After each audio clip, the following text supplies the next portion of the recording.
Okay. Alright, sorry we're running a few minutes late today, but here we are.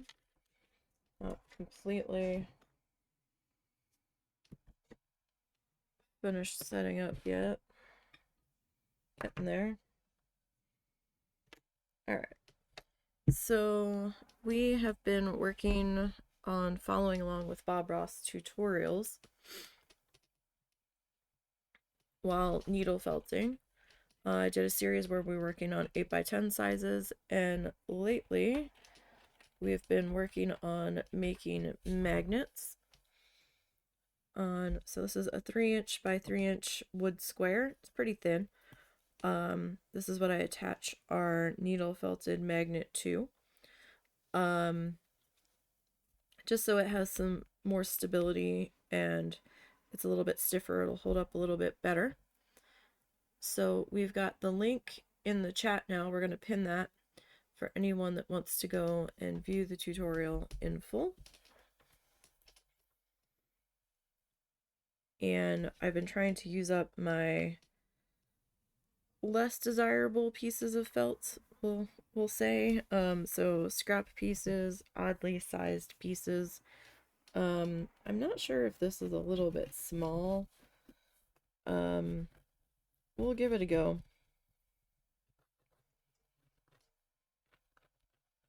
And we'll see how this one does. Now, the square itself has rounded corners, and I don't think I really paid attention to that very well when I ordered them. I was more just looking for the size and the right price. It works. It's not so bad. Now, the corners get a little weird on the back when I make the frame, because I've also got coffee stirrers that we make our frame with. I don't have any of the finished ones in here with me right now, but we basically make a little frame to put around the guy. And it looks like a little tiny artwork painting for your fridge, except it's out of fabric for the most part. All right. So I trace around my base shape.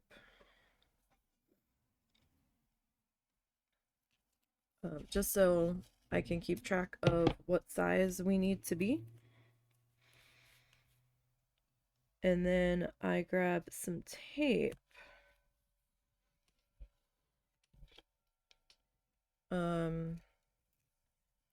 I prefer masking tape, but I ended up picking up drafting tape because that's all I could find. At the time, I prefer the masking tape better, to be perfectly honest.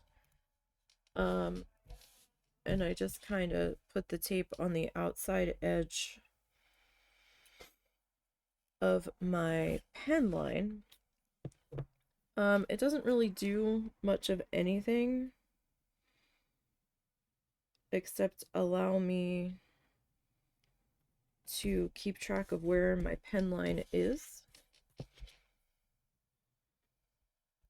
Because as I stab through with the fluff, sometimes I can lose track of it. And then I'll be like, oh, let me just come over the edge a little bit so that way I know I've got enough coverage there. And the next thing I know, I've got like 3 inches of extra stuff going on that I didn't need. So just gonna tuck my tapey pieces under, and I'm gonna remove this extra felt over here because we don't need them. They are not needed for this. Alright, so we need to get our mat here.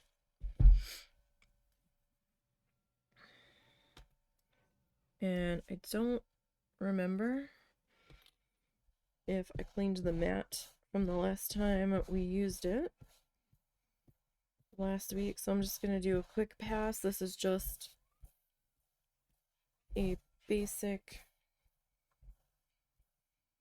cheap razor.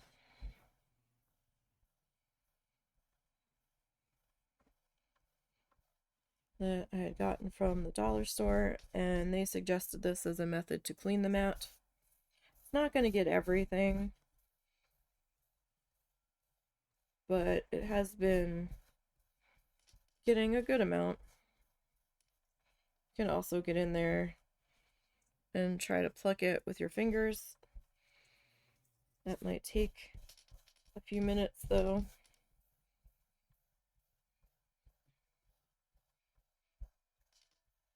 Like, I'm not going for super clean. With what we're doing, we're gonna have luff stick in there. It's just how it is.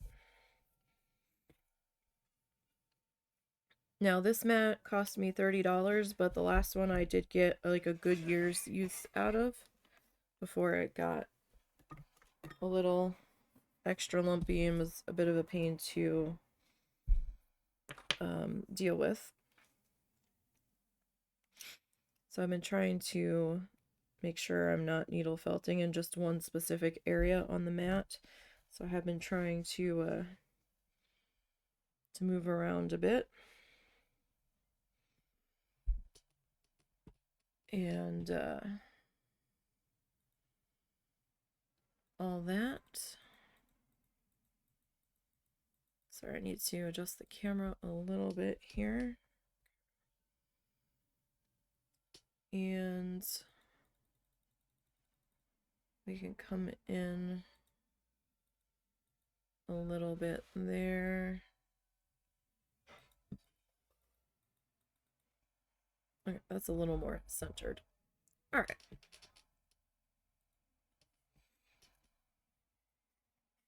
And we'll get a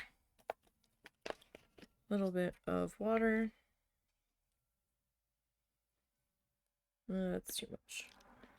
That should be good. We don't need a whole lot of water. You don't even have to use the water. I just like to use it every now and again to help get the fiber to cooperate when I need to try to shape it.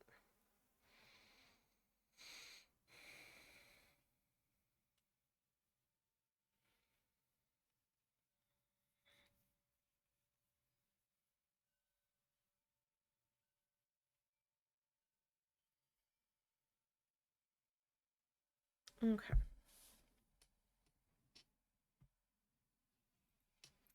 So we've got the tutorial in the bottom corner.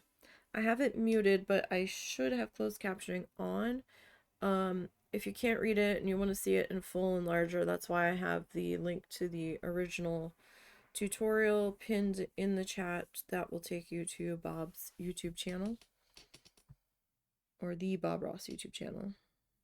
And you can go and view it there if you would like.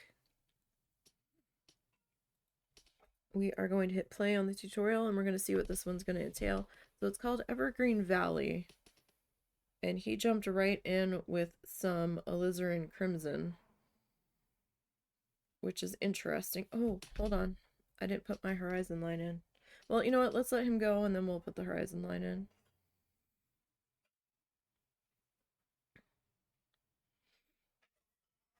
So he's just going to town.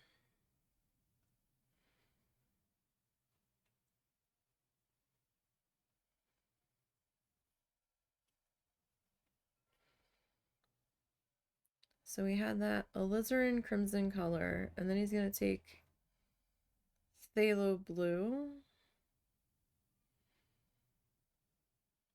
and he's going to go after the sky.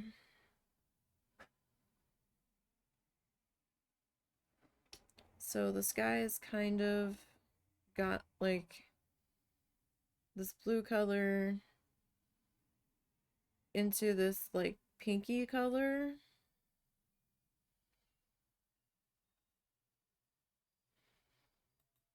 Does he do anything else?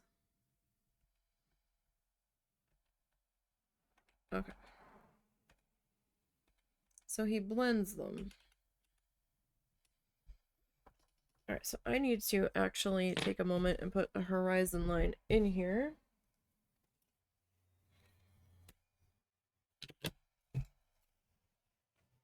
And we figure out where we want our horizon to be. He looks to be maybe halfway on the piece here.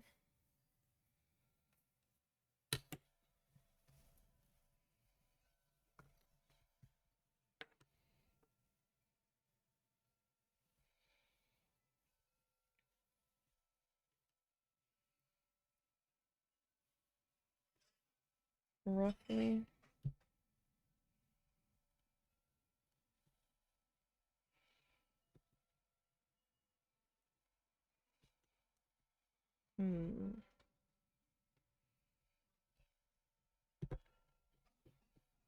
That doesn't quite look...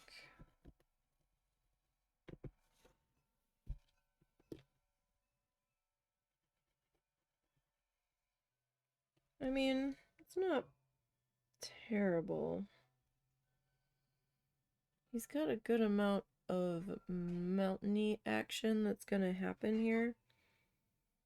So I don't know.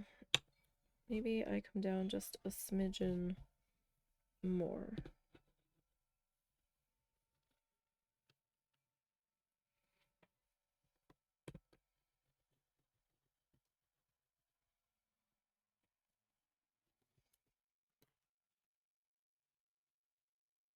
Okay, so we'll go with maybe something like that. Again, your piece, you can figure out where all you want stuff to be positioned and all that.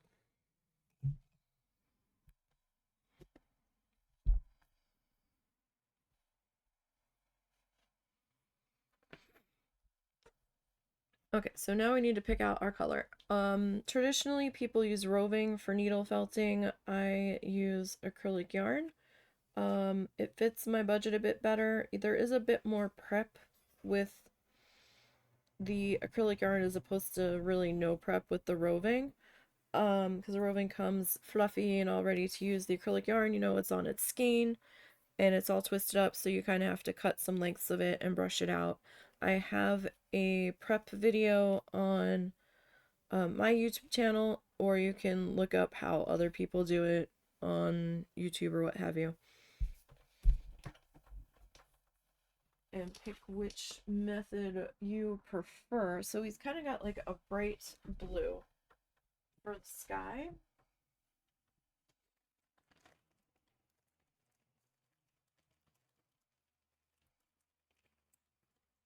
Sorry, I'm at the yarn wall. So how about we go with this cornflower blue for that shade. And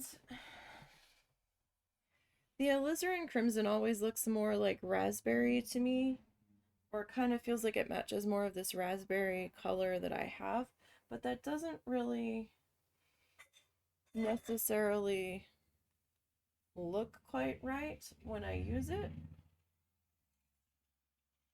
So sometimes I'll go with like a dusty rose, but that does feel like a little more punchy. So I don't know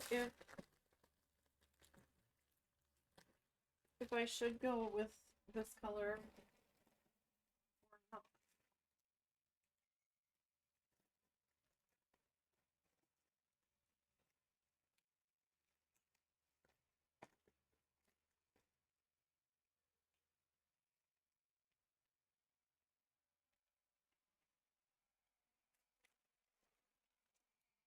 See, this might be a step too far.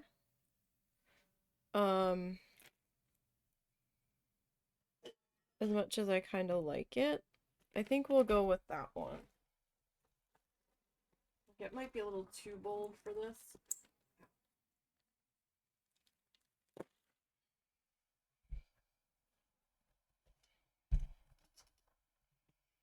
Okay.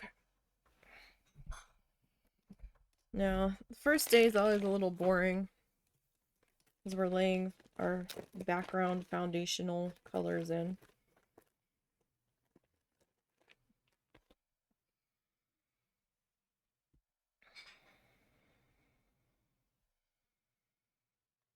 Alright, now some people will just take their fluff and just kind of lay it down and then stab it in like that way. I actually prefer to make these like fluffy snakes and work them in that way.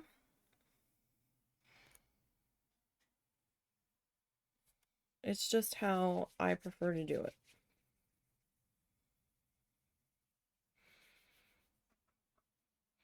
So I just get like a drop or two of water on my palm and I kind of roll it on that. The water gives enough friction on my hand where I can shape the fluff. At times, if I don't do the drop of water, it just like slides back and forth and doesn't actually roll. Give me 1 second. Okay. Like I said, our phone likes to ring right when I'm in the middle of getting going here during stream time. And our phone likes to announce who's calling. Sometimes it's the city, like the city that the person is in. Sometimes it's the person's first and last name, or last name and first name, depends on how they are entered into the caller ID system. Sometimes it'll just say like a cell phone caller. So I like to be muted when I'm doing that.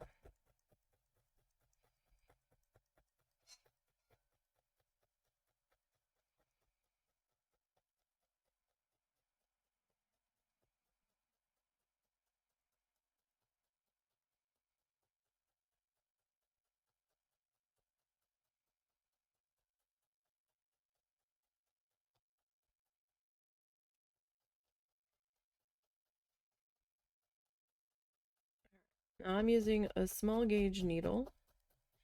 I don't know what size it is other than S for small. That's how they came in my toolkits.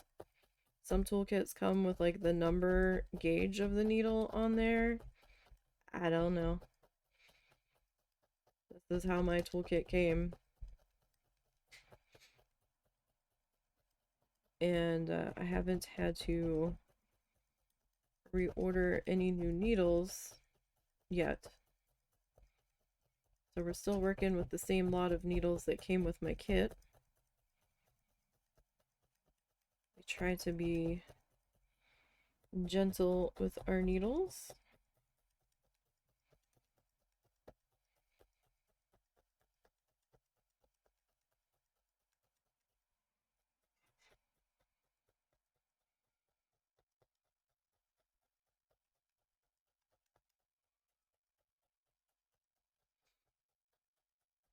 Alright. Did I zoom that into? 235. Alright.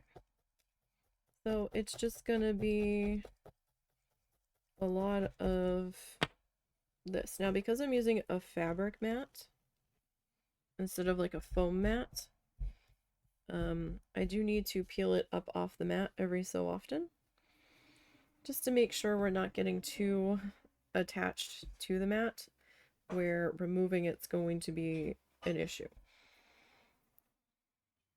I found that out the hard way over the years. Nobody had talked about pulling it up as you were working on it, so I didn't, and I did an entire piece attached to a mat that had some pretty hefty layers on it, and when I went to pull it up, it like slightly distorted the mat and slightly warped my piece and stretched it out because it didn't want to let go. And I was like, oh no, I don't think this was how this was supposed to go. And then after doing a little bit more research, it's like, oh no, I'm supposed to. So I'll work on one area of the mat for a little bit And then I'll like slide over and then I'll rotate the mat and just kind of keep going like that as we go.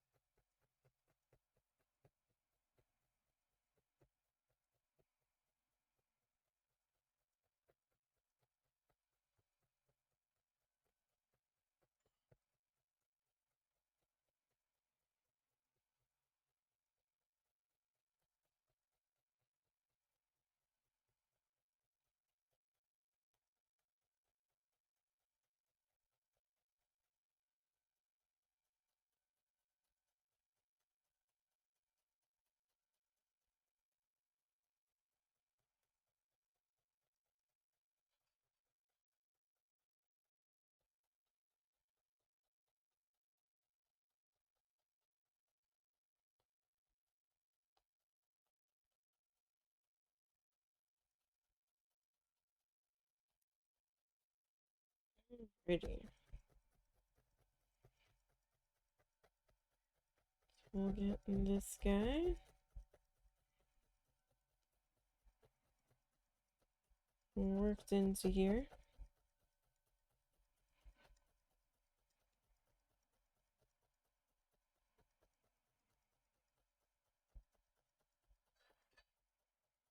And it takes a few minutes to get a section worked in to your liking, depending on how thick your fibers are and how much you want it attached.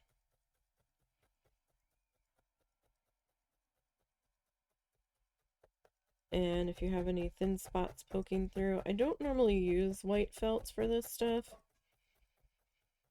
just because then it's easier for me to see if I have any thinner sections that I want to cover up. It's also sometimes easier depending on the shade of the fiber to see it or not.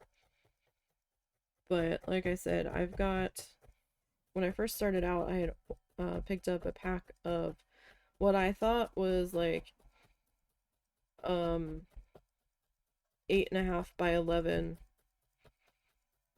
craft felt in multiple shades, just like a multi-pack off of Amazon, but it ended up being more like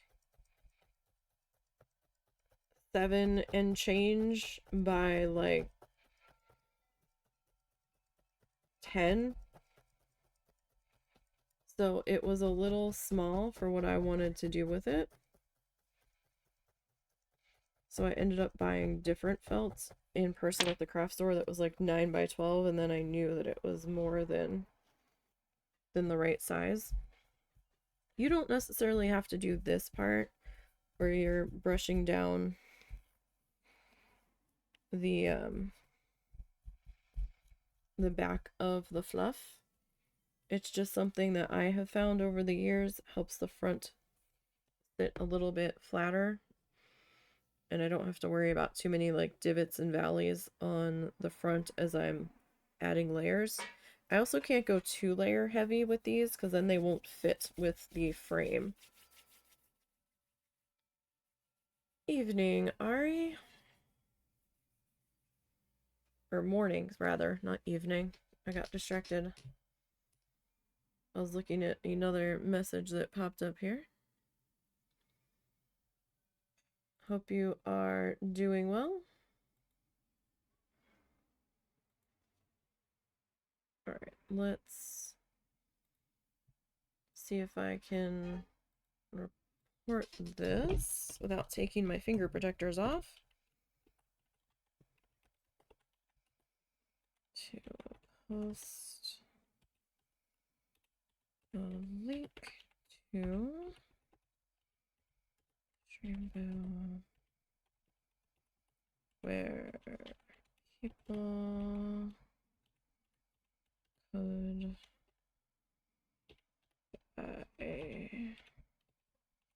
cheap viewers. Sorry, it takes me a second longer to type when I'm a couple fingers down here. Alright, let's submit that. Let's block that person. And we will also ban them.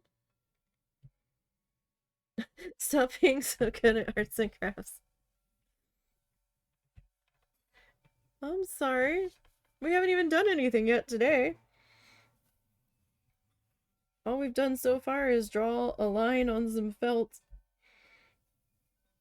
And we're just kind of trying to figure out how we want to do this. I can go grab a couple of the finished ones if you haven't seen them. Let me go do that. I should have like a finished one here. I'll be right back.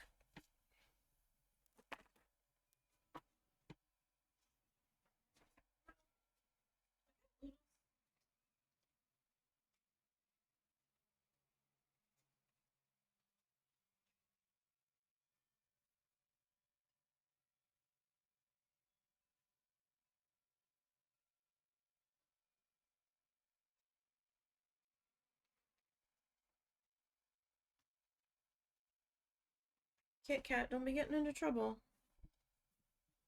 Okay, so this is the one that we did last week. This was following the tutorial from episode 8. It's called Trails, and it's a little hard to see because he used a lot of the same colors, but I was actually kind of happy with the way that tree came out in the front. And this one's my favorite. The frame didn't come out so great when we put that together, but I can't remember which tutorial this one was from. It's from this season 31, but I just don't remember which one it was.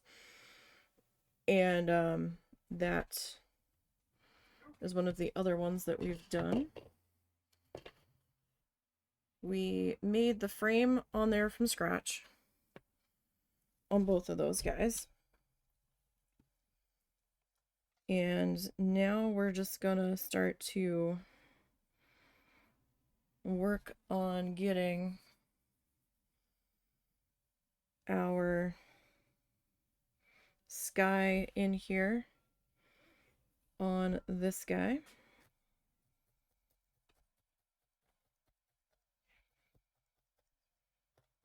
I also tend to overlap my bits of fiber just a little bit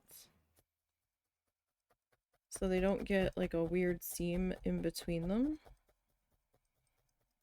that doesn't look right, and then I have to come back and fill it in anyway, so I might as well just start out with overlapping these guys. So Tuesday is our needle felting day. I mostly do landscape with the needle felting. Every so often we'll do a critter. I usually make the husband some sort of critter for Christmas lately. It's kind of become a bit of a tradition.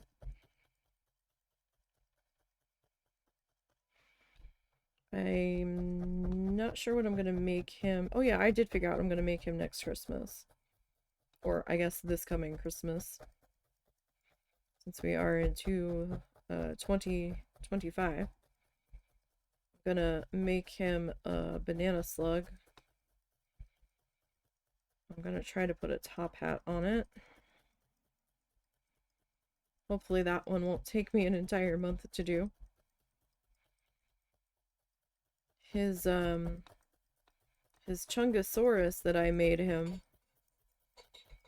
which was half dino, half turtle, a smidge of cat, a little bit of dog in there. It was quite a creature.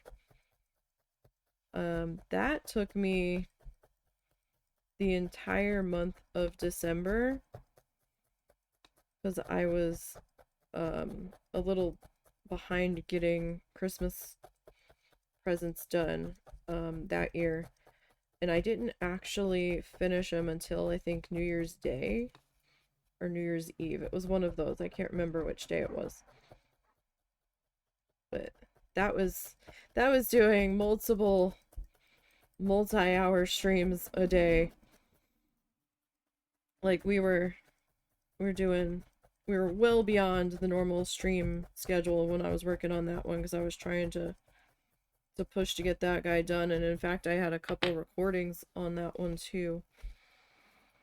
So that's that one.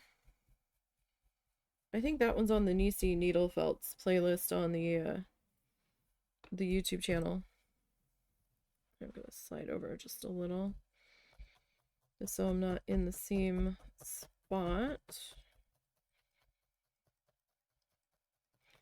Now, I have to remember that as I'm doing this, some of it's going to get cut off because of the way the picture frame is going to come on here. So our square, we're going to cut that out and fit it to our backing, right? So this is the backing for the magnets. It's the same one as this.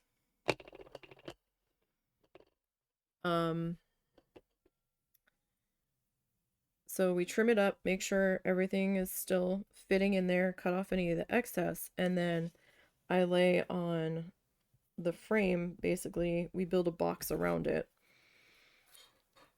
and then this guy gets off the edge of the square. So then it's like, okay, so I have to make sure that if something is sitting on the edge of the artwork, that it comes out far enough if we're supposed to be able to see it, so that we do see it past the edge of the framework. So these are just wooden squares, 3 inches by 3 inches, I picked up off of Amazon.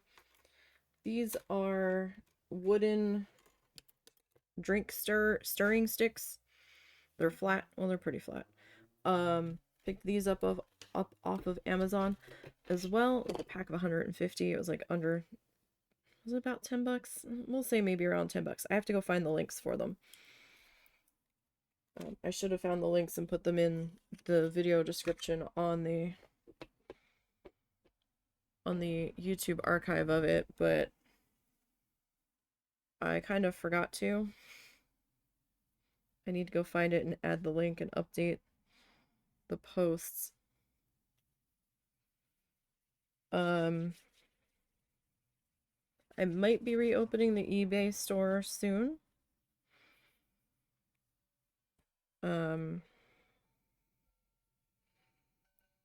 It's tough for me to try to make the farmer's market. And the farmer's market has a much more limited pool of people that might stop by. So I might see how farmer's market goes. I mean, I might see how eBay goes. I'm probably only going to be shipping within the US because of the way things are right now.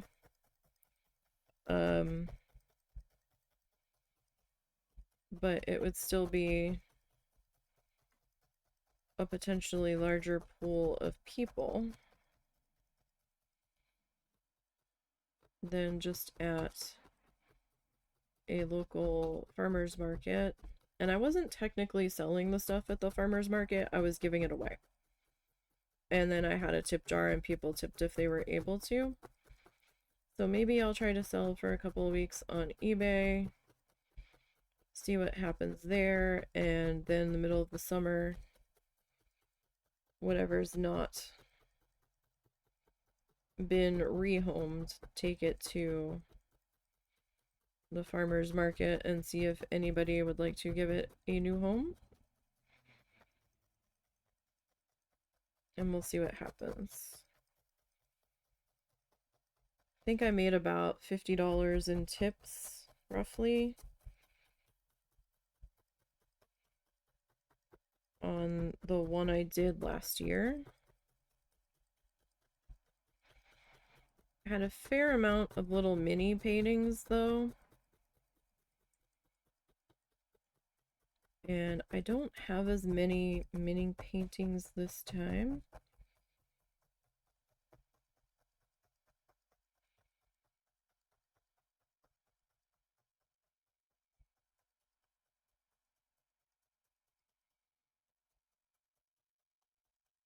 I have some like gouache stuff.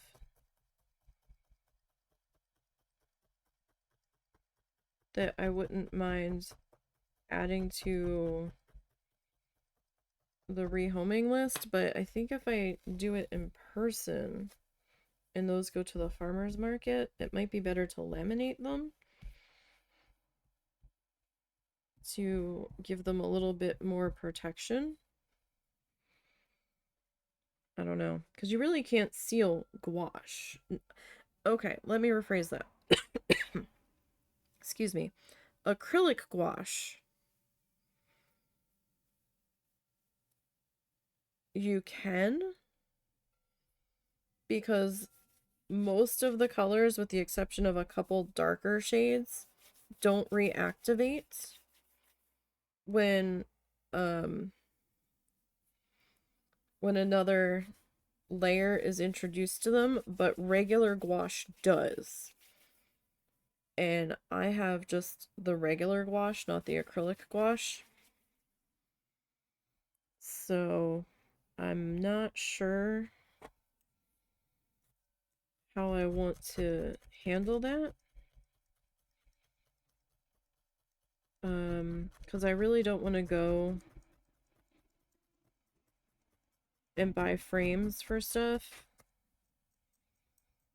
that I'm not keeping.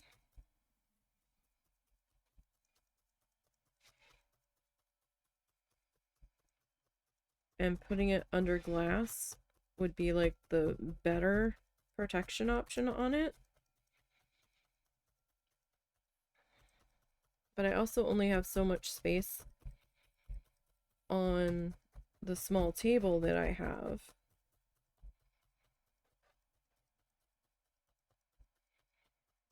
Because I only have a basic card table available. Our other table that we had already, which was a little bit longer, is holding the guinea pig cage. So I can't exactly borrow that for the day, because we drilled holes into the edge of the table, and we zip tied part of the cage in place so it didn't slide off the table. Because my cats are obsessed with the guinea pigs, we had to guinea pig safe we had to cat safe the guinea pig cage. There we go. Brain's talking backwards again.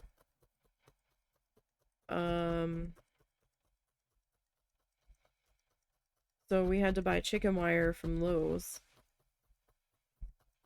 and cut it to the height of the grids that we used for the cage, because I went with the CNC cages where you've got these like wire. It's like a 12 by 12 inch square that's got like bars like a couple inches or maybe an inch apart going this way and then going this way. So it's like one large square with a bunch of little squares inside of it. And those little squares were large enough for cat feet to go through. So we have learned in the past that we need to put chicken wire over that to keep the cats from poking through an arm and tapping the guinea pigs.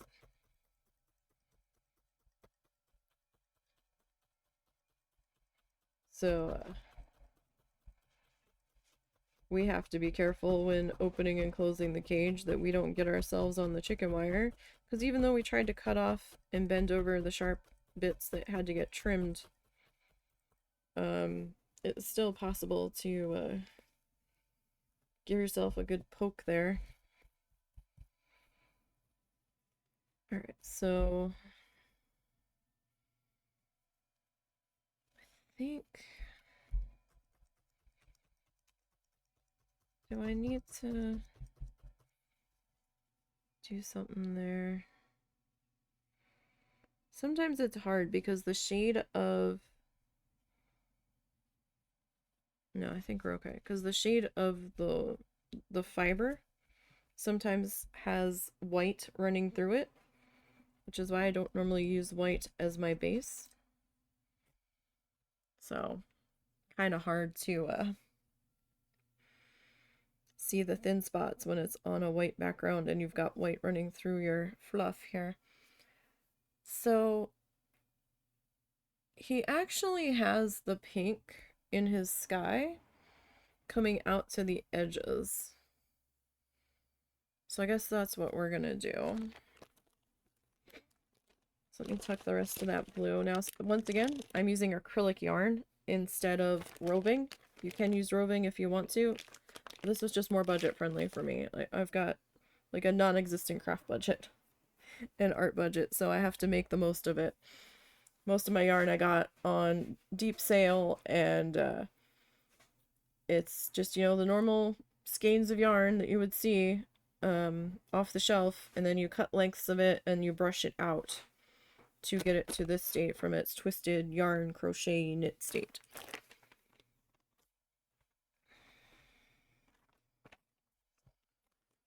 So he used alizarin crimson on the sky here.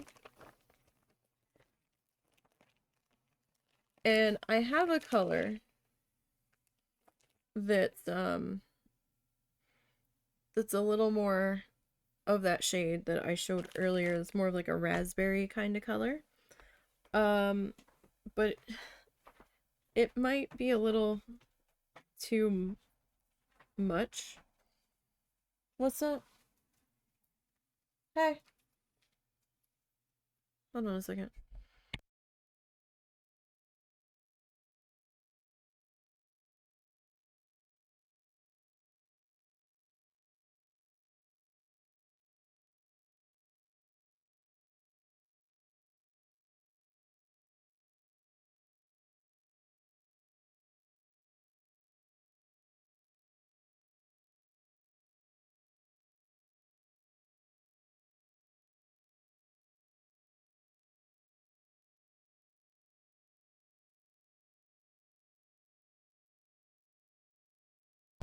Alright, sorry about that.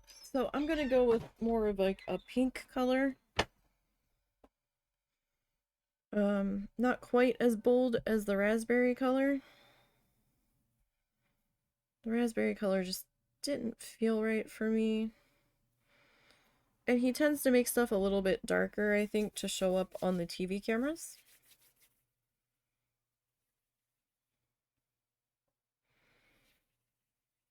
It's kind of a similar color to our matte.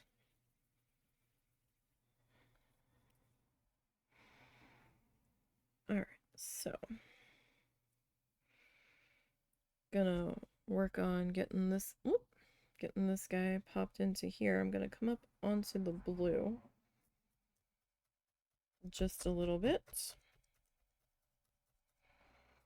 Now these are finger protectors, finger coats, C-O-T-E-S, I believe is how it's spelled. It's just to kind of protect our fingers, just in case we accidentally miss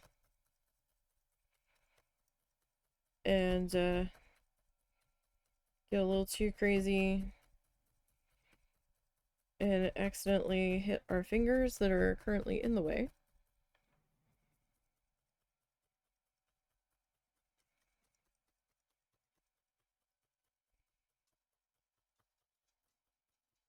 And we're just gonna try to work our way through. I just wasn't feeling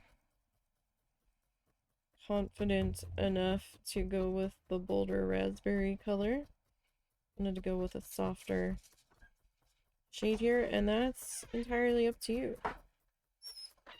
It doesn't have to be the same exact colors that Bob uses. We're just kind of using Bob to help us get our reference idea put together here. I did finally find the original photo that I used as the reference photo for the oil piece that I had up in the corner from yesterday. And And when I was looking at the original reference photo, it was off of Unsplash. I have it linked in the YouTube archive for when that video goes up. When's that video going up? I think that video is going up on the 20th. No. It's gonna get archived up on the YouTube channel at the beginning of May. I think May 6th. I went to an every other day upload on YouTube for the archives and any stuff that I recorded. Excuse me. Because I was doing an everyday upload, but I was gonna run out of stuff I had recorded to go up fairly quickly. And because I was doing only 2 episodes of Bear and Breakfast at a time instead of 3, then I was running into the problem of not having a 24-hour buffer when I was done a live stream. So now I've got stuff scheduled through the beginning of May over there because I went to every other day. But that's okay. But it'll get archived over there eventually. I have it scheduled. But I have that linked through there. When I was looking at the original reference photo, I apparently very loosely used it as a reference. And because when I was looking at it and comparing it to the one I did in the oils, I was like, oh, this is very different. Like, I left a lot out, but that oil piece that I had popped up in the corner as the reference image, because that's the best I had to work with, I guess I left a lot out of the oil painting because it was a much smaller surface. That oil painting was actually like 4 inches by 4 inches. No, it was a 4-inch diameter, excuse me. That's right. It was round. So, I was kind of at a loss of how to squeeze everything in there. And I was trying to spread my wings and try to do some Bob Ross style oil painting, i.e. the wet on wet technique, without following a tutorial of his and just kind of trying to do it on my own. And that is a bit scary for me. But I looked at it and then looked at the original and I was like, oh, that's quite different, isn't it? But it is a photo of a real place. Apparently the original photo was taken of someplace in Italy, if I'm understanding the location right. I was kind of surprised it was from someplace in Italy, but I didn't know they had that color water in places in Italy. I was like, oh, interesting. Oops, let's not stab ourselves. We've done that before. Been there, done that. Don't want to do it again. So just a drop of water off the end of my finger. I find it's easier making the fluffy snakes to get the fiber popped in. A lot of people will just lay it down in the layers that they pull it off of their bits of fluff. So when you get the roving, it's kind of like combed out straight and then like folded up on itself. Whatever way you prefer is the way that's going to work for you, really.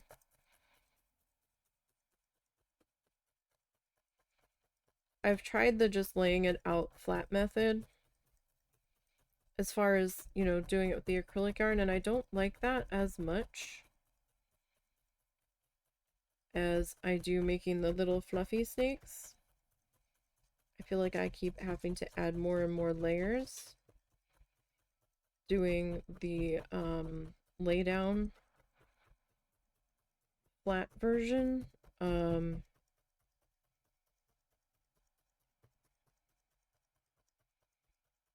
just to try to get the coverage that I'm looking for.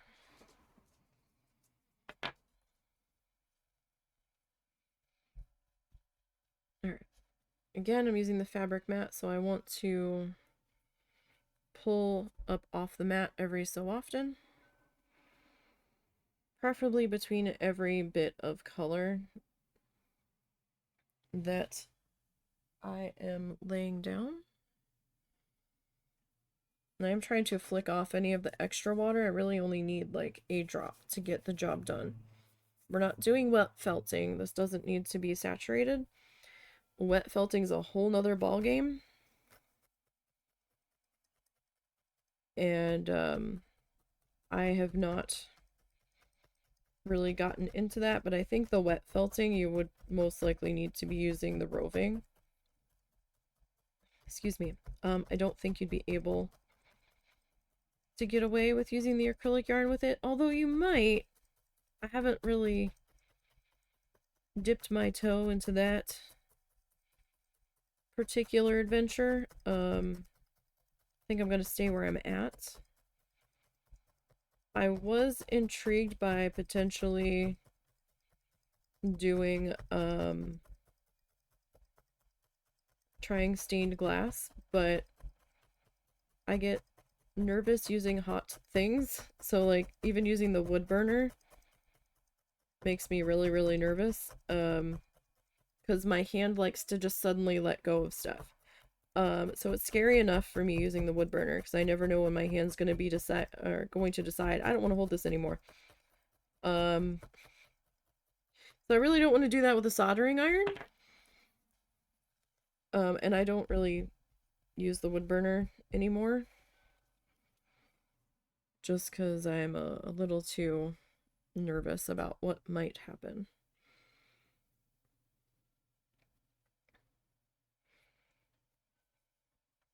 And my hands are very heat sensitive. So like I'll pick up a mug and I'm like, oh my god, that's blazing hot. And the husband picks up, he goes, no, it's not. And I'm like, it is. He's like, no, it's barely lukewarm. And I'm like, no, it's not. Like, we've gotten into arguments about it before. I'm like, that is hot. Like, I've had to heat up people's coffee cups in the microwave at the casino for the executives so they didn't have to come back to reheat their coffee. And I'm like wrapping paper towels around their mug or their paper cup because it was the only way I could pick it up out of the microwave. And they're like, oh, stop, it's not that hot. I'm like, it is, though? It totally is. To me. My hands are extremely temperature sensitive. Actually, all of me is extremely temperature sensitive. A few times I would try to go to the beach in Jersey, I'd put my feet just on the edge of the wave line as it's coming onto shore, and it would just be instant, like, stabbing pains shooting up my legs from the water hitting it. And I'm like, oh god, that's cold. How do people do this? Like, I can't with this. That's why I liked the pool that we had at the hotel we stayed at the last time we were down in Key West, because it was actually heated. And you could tell it was heated because when Hurricane Helene or Helena, whatever they were calling it, went by, we were out there in the pool. It wasn't lightning or anything. It was just windy, and it was a little chilly because of how windy it was. And you could definitely tell the pool was heated. It was so lovely. I didn't care for the location. I didn't think it would be that much walking, but it turned out to be a hella ton of walking. Like, oh my goodness. So the main road is like 1.5 miles across the island.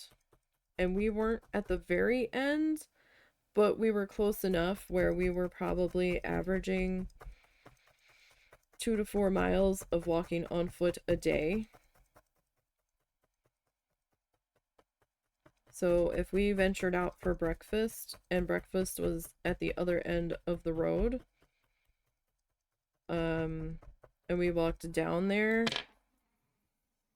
that was like pretty much a mile in that direction.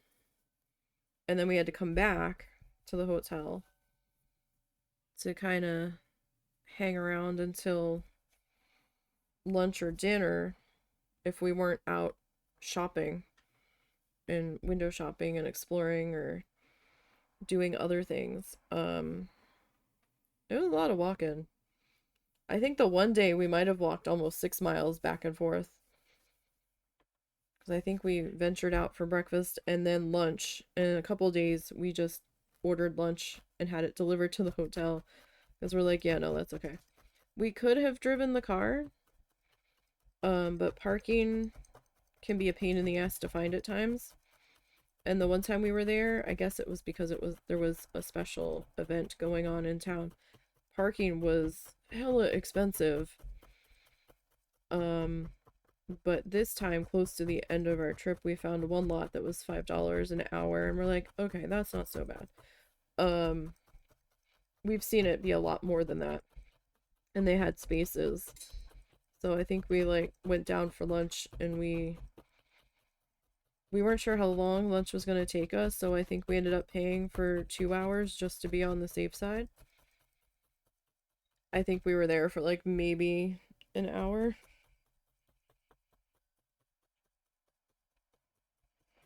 But I'd rather overpay than get a parking ticket because they were right on top of checking the tickets that everybody had in their on their dashboard. Parking enforcement was very busy. We could have tried to park on the street, but most of the street was meters anyway, or you had like a metered parking lot. There were some spots that didn't have meters, but some of those spots were residents only. So you had to have like a resident sticker on your car. And if you didn't, then you were getting a fine. And I'm like, ugh, possibly towed. So it just made more sense to not move the car and have to deal with it. We were lucky that the place that we stayed at had assigned parking. And we were given a little plastic hanging placard that hung off of our rearview mirror, or we just threw it on the dashboard. And we were assigned a parking number that corresponded with that ticket that we had to hang in our window. And if you didn't have the thingy hanging up, they would tow your car. But you were also doing it that way, made sure that we were guaranteed to have a parking spot. And their fee for parking at the hotel was $15 a day, which might sound like a lot, but it's really not.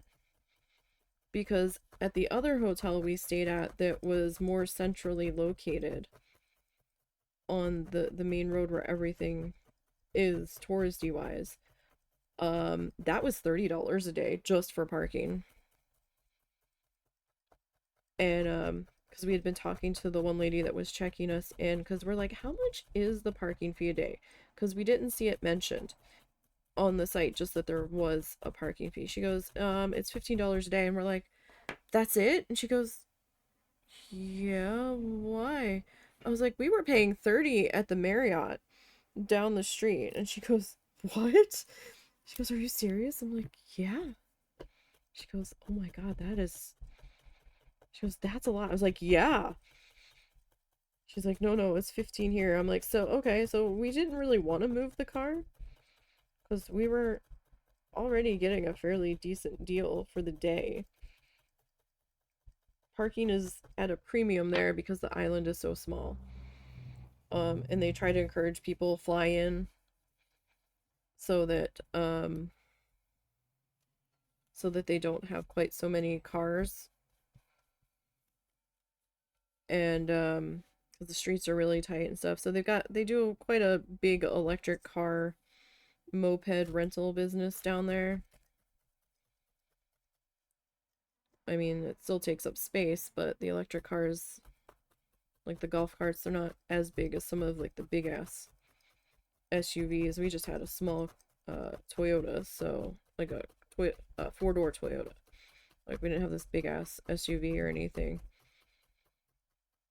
But I think the next time we go back, we might spend some more time at one of the beaches, or a couple of different beaches. The beaches are small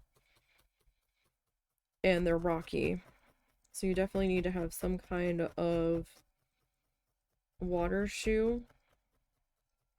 My Crocs didn't do too bad, but like the gravelly sand got in them. So I was walking on like broken bits of shell and coral inside of my shoes, which wasn't really ideal, but it saved the bottom of my feet from getting completely cut up. Like, definitely don't really want to do barefoot there. I keep forgetting to pick up water shoes before we go every time.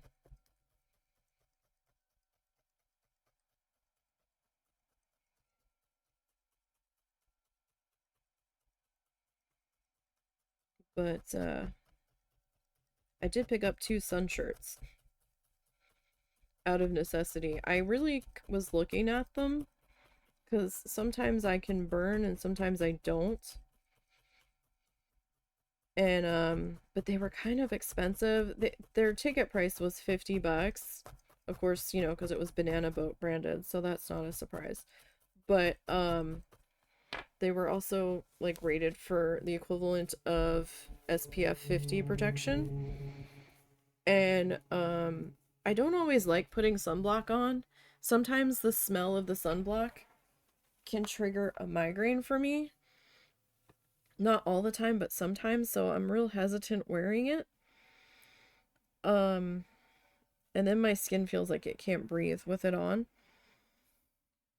But, you know, it's also Key West and it's like Caribbean level sun, so it's like, it's like I probably should have something.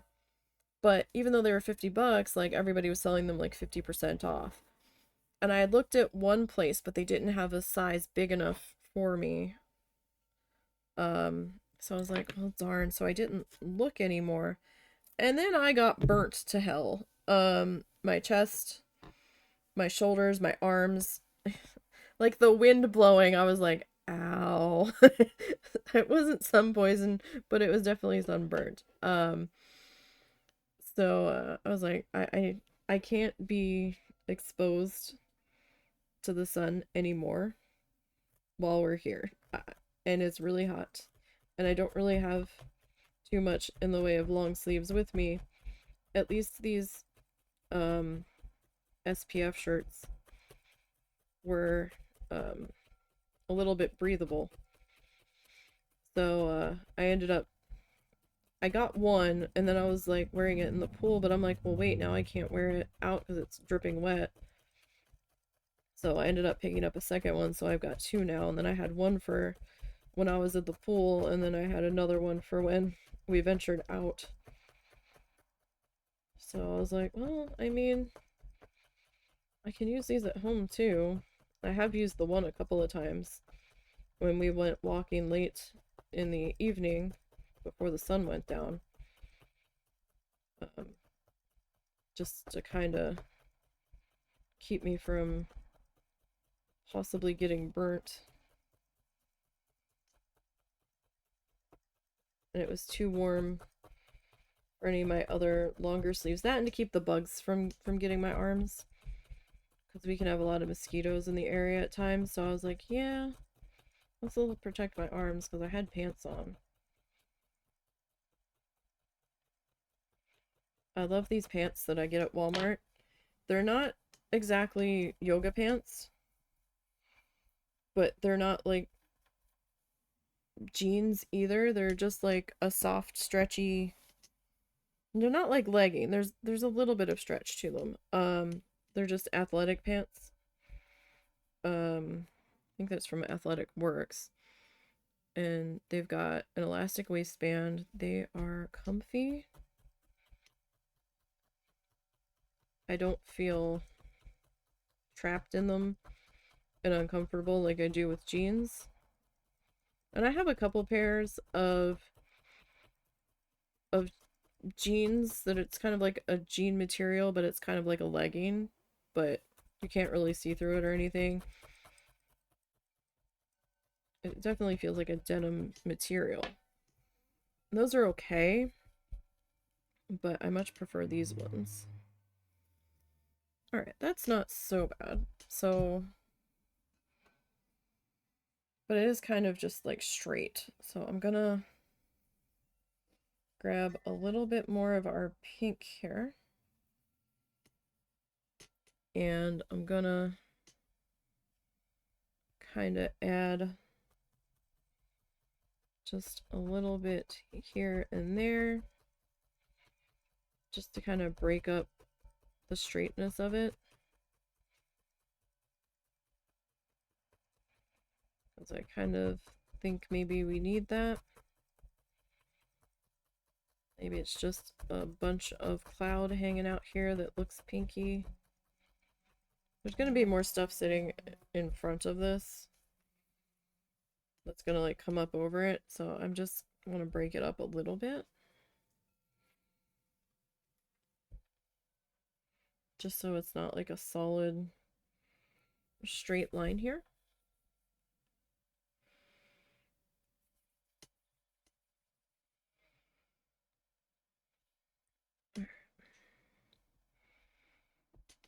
So, get that worked in. And I tend to have my finger holding down one of the ends of this until we start to really get it anchored in there. Because if I don't, then the barbs and the needles just grab like all of the fiber and start trying to drag it all through this one section before I really wanted all of it to be pulled in. That's just more of like a personal preference. Because it'll just go to town and just start grabbing like everything there. It's like, whoa, whoa, hold on.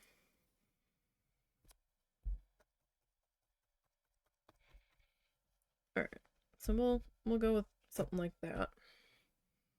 The floors aren't level in this house, so that's why I tend to stab the mat so my needle doesn't go rolling away. Okay, so there's our two main colors that we're starting off with. Let's go ahead and let me find the tutorial here. My other screen. Okay, so I'm gonna hit play on the tutorial. We're gonna see what Bob's got in store for us now. Okay, mountains. So he's gonna take Prussian blue and black, alizarin crimson, and Van Dyke brown. So it's gonna be a dark color. A very dark color. He's gonna add more of a dark purple kind of color here. He's got his palette knife out. And he's gonna start to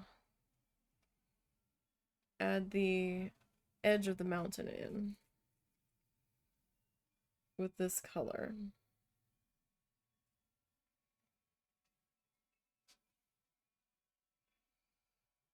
Okay, so he's got part of it, and then he's gonna start to blend it out with the excess paint that got left behind by the palette knife.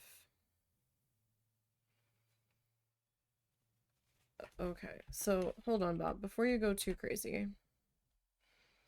Okay, so he added a whole bunch of color there.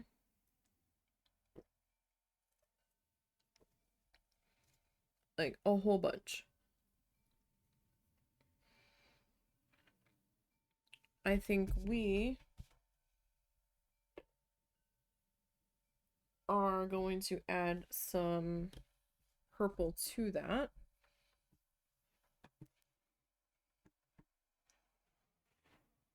So let me go to the fluff wall.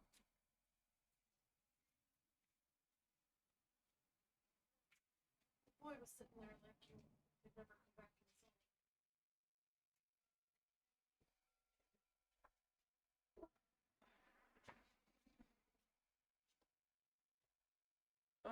so I need a dark color.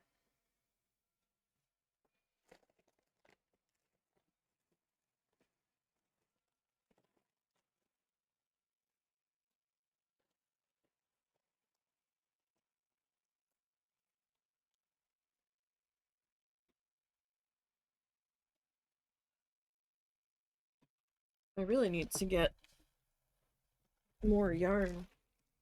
I need to refill my yarn bags. I don't need to buy more yarn. I need to, as you can see, this one's kind of empty. I need to swap over these ones that are still in the smaller bags to the bigger ones too. Okay, so I've got,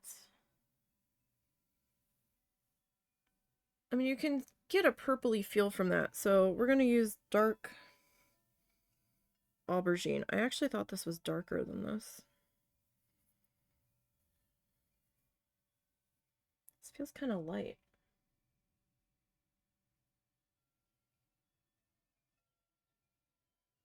Huh, hold on. I don't know if I want that color. And I can't reach that color from here.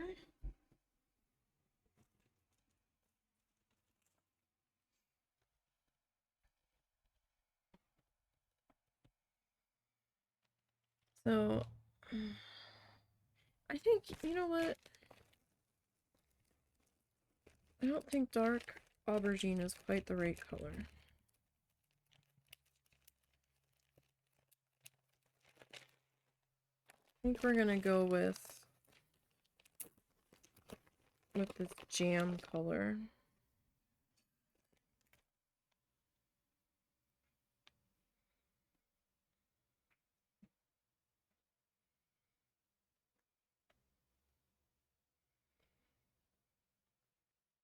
I think that might be a little bit better.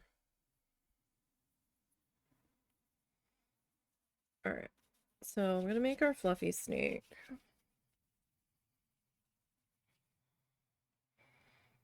And I've probably got my pink a little too high.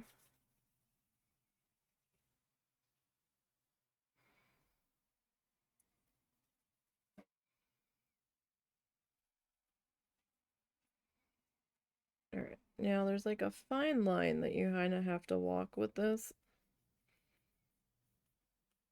If you make it too thin, then it kind of just disappears when you're stabbing it in.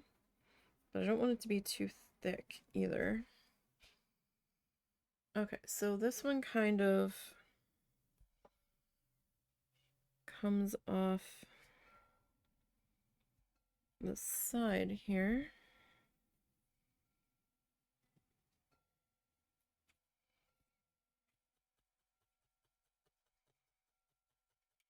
And I'm going to start to work in that edge.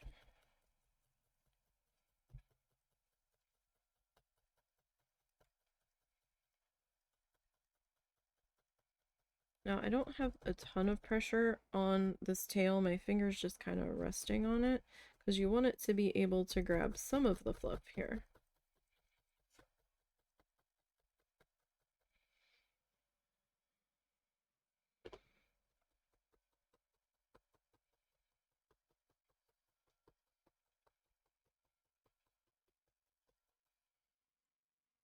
All right. And I'm going to bring that in a little bit more. Yeah, I think I got a little carried away there. A little bit. For the shape of our mountain here.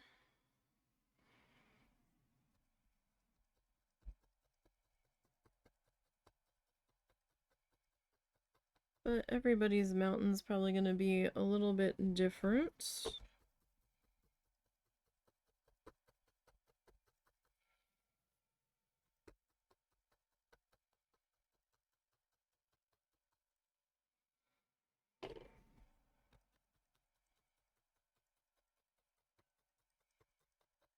Alright.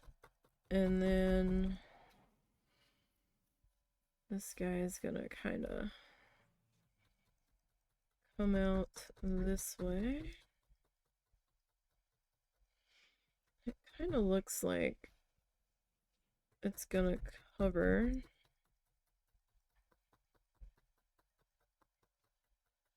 all of this pink. I could be wrong about that, but that's what I'm gonna do. I'm probably making things harder for myself since I didn't advance too far to see what the deal was with this guy. But this is where we're at the moment.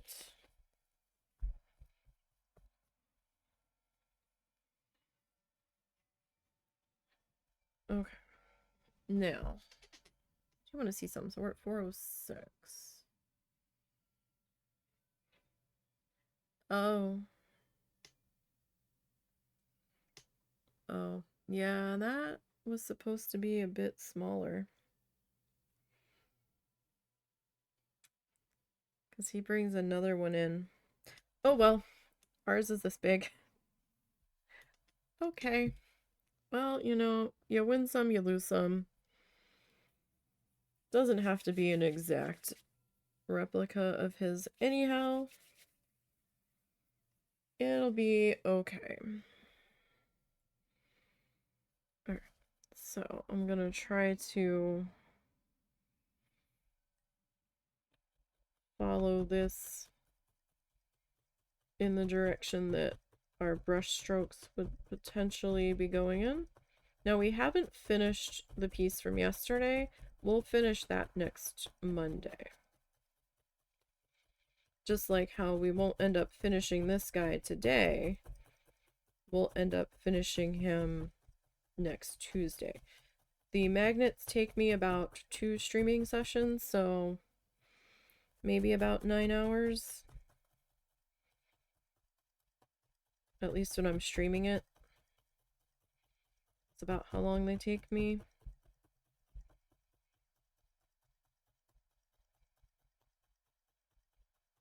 And because of life and all, I just don't have the time to do a solid 9-hour stream in one go right now. Especially with the older doggo. And I have to make my mom dinner and all that. And sometimes we have errands that we need to try to run.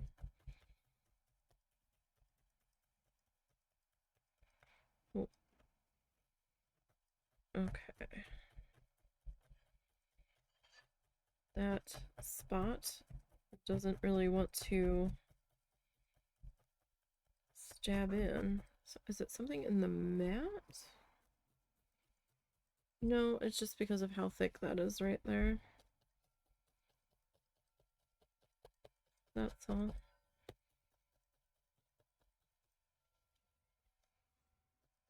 Yeah, no, it's not the mat.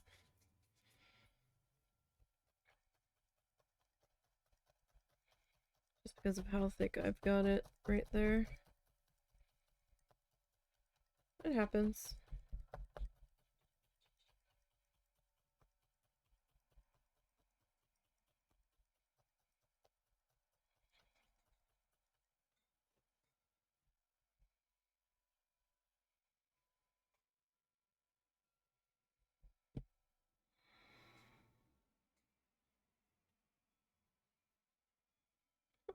Okay. Let's try to maybe grab a smaller piece to work with here.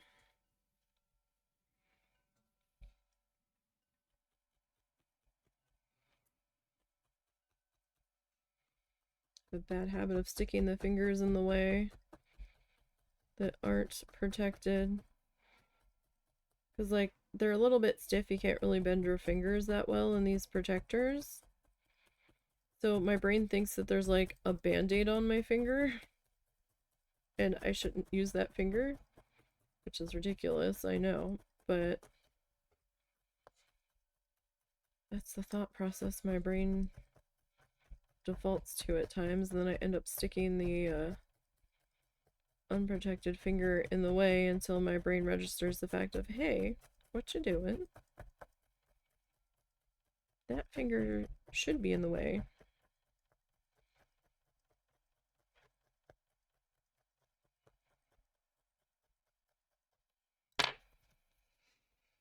Okay, so we're gonna brush that down.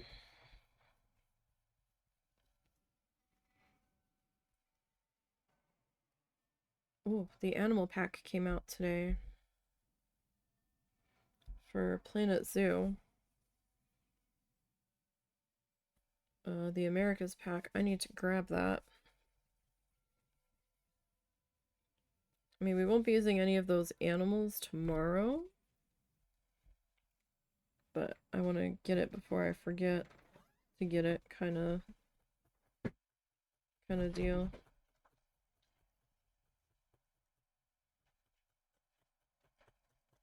You okay? What's up? Nothing. Taking stuff out of my pocket.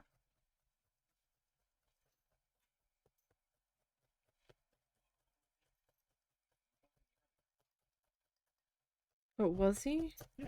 Oh, you didn't say. Do I need to run him?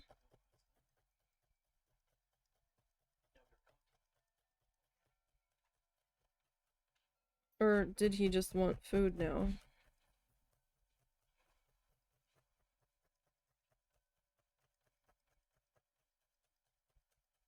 Old doggo's been real picky about eating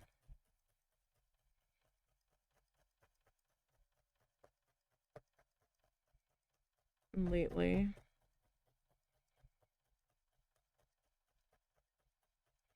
We were mixing like ground hamburger or ground turkey into his dinner, and he was eating that, or ground chicken, not ground chicken, but like chicken scraps that I had. And then he decided he didn't want that, so then we tried some wet dog food, and he was like, oh yeah, this is fun. And then he decided he didn't like that. He'd only eat it cold, and then he decided, no, I'm not eating that anymore either. And now he's like, I don't want dry dog food at all. And I'm like, okay. Like, you gotta eat something, buddy. And now he's in this phase of most of the time he'll only eat if I hand feed him the cooked ground turkey. And I'm like, buddy,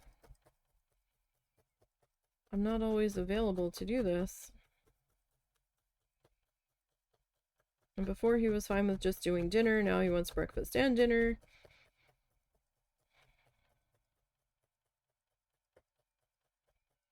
But now he's like, I'm hungry, but now I don't know if I want to eat. And I'm like, you're driving me crazy, doggo. I'm trying to work with you.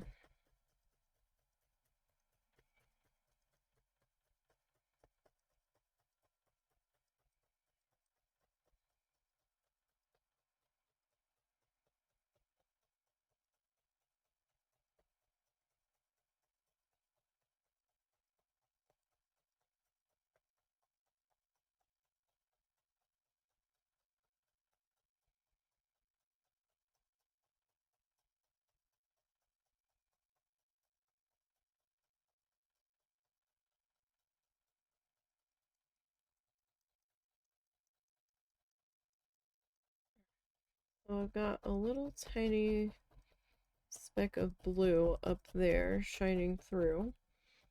I don't know if the camera is picking it up, but I can see it. Just trying to make sure that we are good and attached in through there. And I'm going to end up shaving down the back of this. Oh, I should have made that smaller. Because he's got another one that's almost to the top. And this one's almost to the top. I like way misjudged making that one. It's alright. It'll be alright.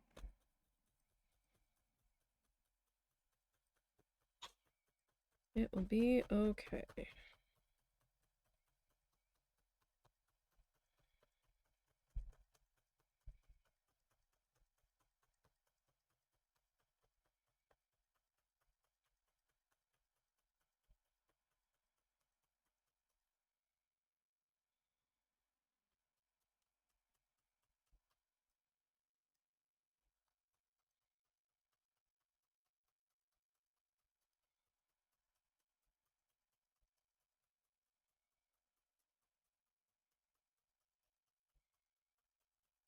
Alright. So we'll get this guy. And I'm gonna go ahead and turn the mat.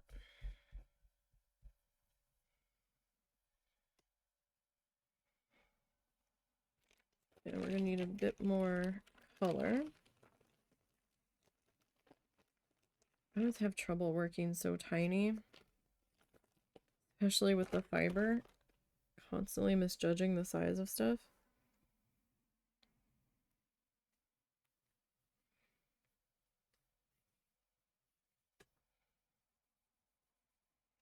Alright.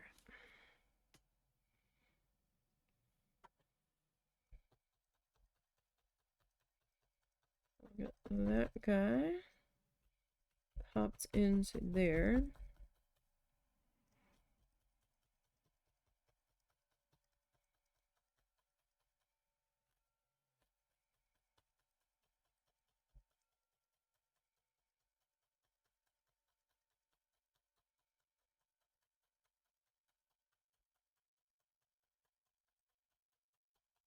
And just gonna kind of come in at an angle so I can reposition that. Sometimes if you put your needle at an angle, you can reposition your fluff a little bit. Sometimes it works better than others.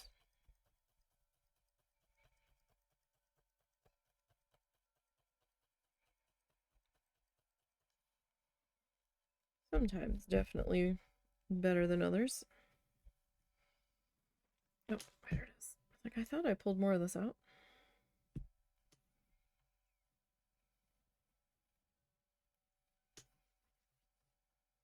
Alright, so I am, see what I mean? Sometimes if I don't have the water on there, just can't get enough friction going to reshape my bit of fluff here.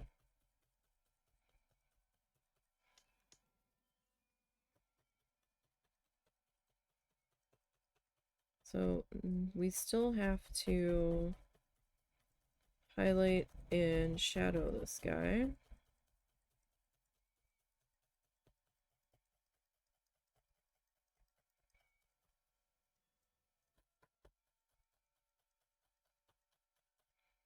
Like, I don't necessarily need to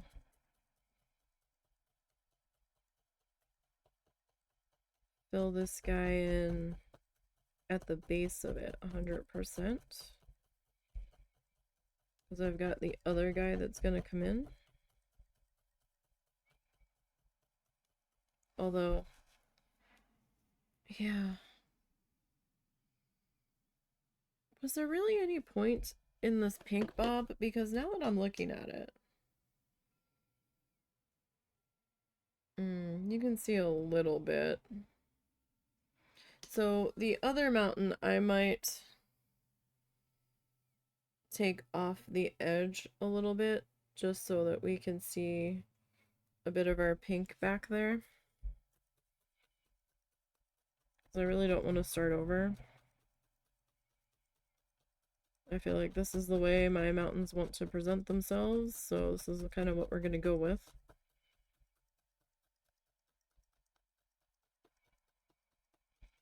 And sometimes I get caught up in trying to get the thing to look exactly like the reference or the tutorial that I'm trying to follow, and I have to stop and take a breath and remind myself it's okay. It's all right. It doesn't have to look like an exact copy of the thing that we're following or the thing that we're using as our reference image. It shouldn't look like an exact copy. It should have some differences to it. It has to have our spin on it.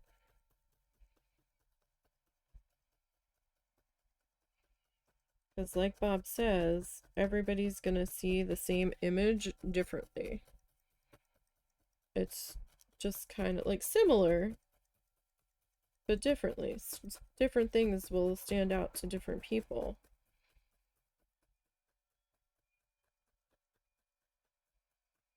That's just kind of the way things work. Because we are our own persons.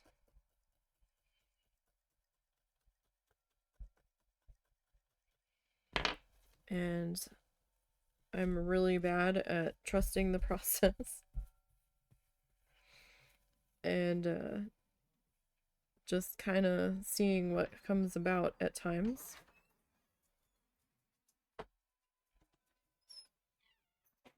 We're trying to do better with that.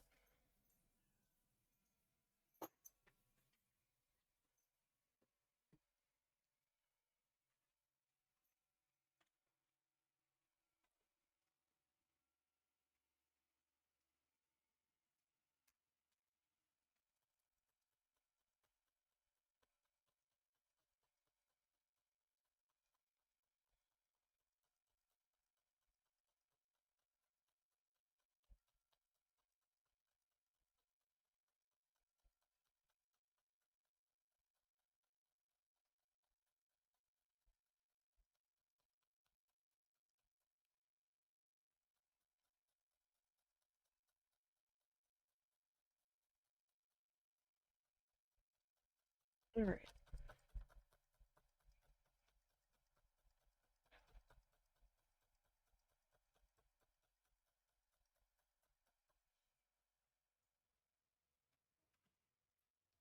So this guy, I'm just gonna kind of tuck him up into there just to cover that spot, because it'll be less fluff that I have to add in the long run anyway.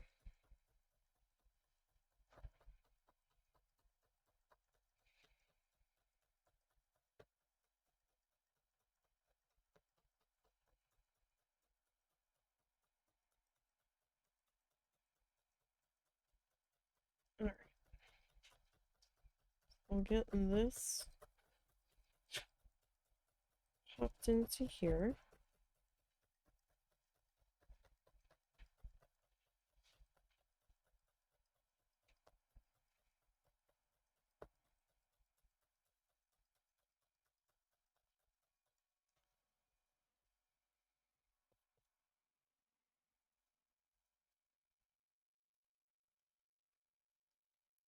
And I've got like a thin spot right here where there's some of that pink poking through.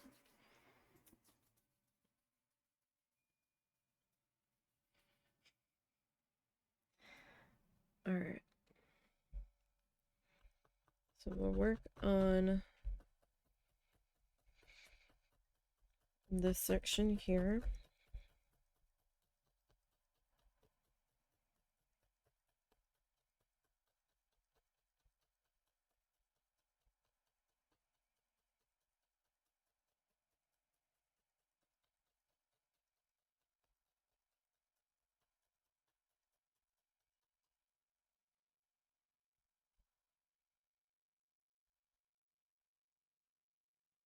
Got a weird light spot there.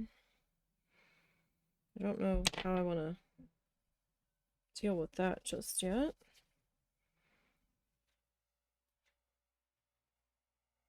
Alright, so this guy, I'm gonna try to attach on into here.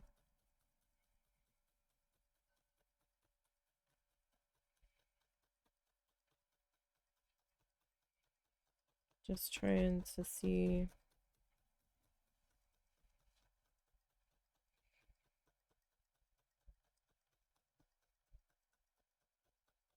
what I can do.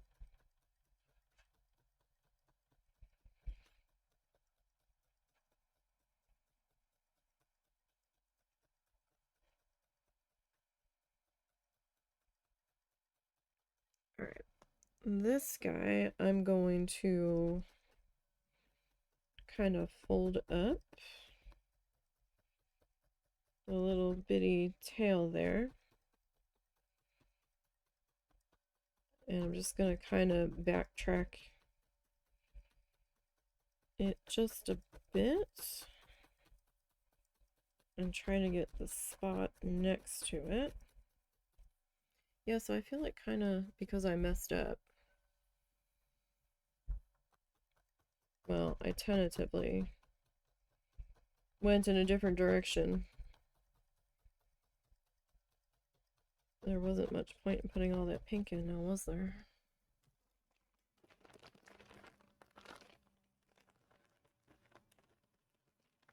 I kind of thought I was going a little big, but I wasn't certain. This is what I get for not watching it ahead of time.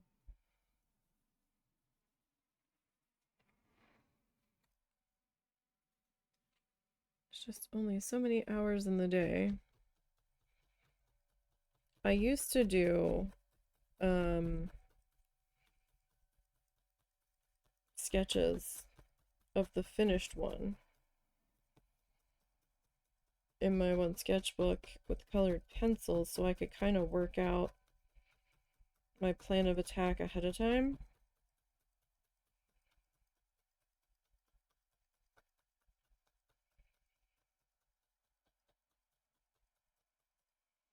And then someone else suggested, no, just do it as you're watching it. Don't do the sketch. And I'm like, I don't know. That first run through with the sketch also helps me figure out size and proportion. And then I feel a little bit more confident coming into the actual felted piece.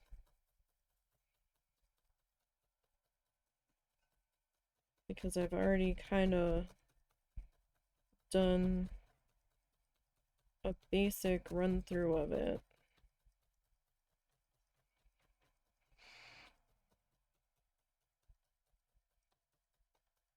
I would pick the colored pencil that would most closely match my yarn options.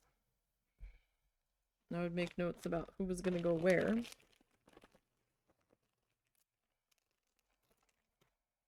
I'm not sure which would be better. My brain gets jumbled at times.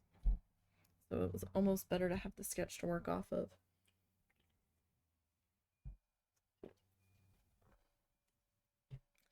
Alright, so I'm just gonna fast forward real quick.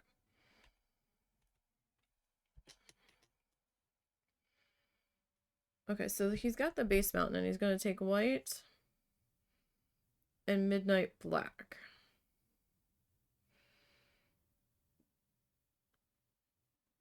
And he's gonna get a bit of a gray.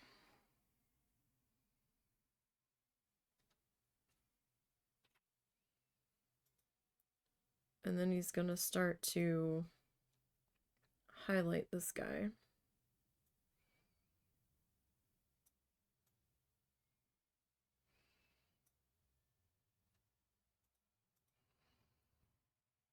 So this is what I was trying to kind of replicate with that stick that we were doing on yesterday's piece.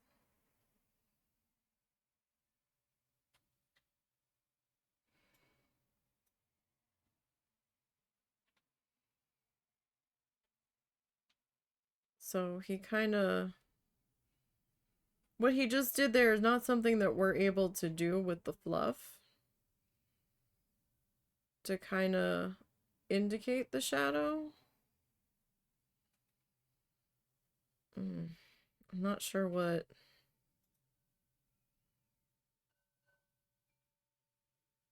I'm gonna do there.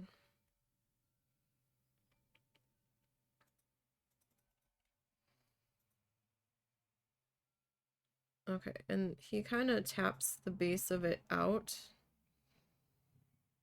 to kind of sort of try to give it a slightly foggy, misty effect. That's also rather hard to do with fiber.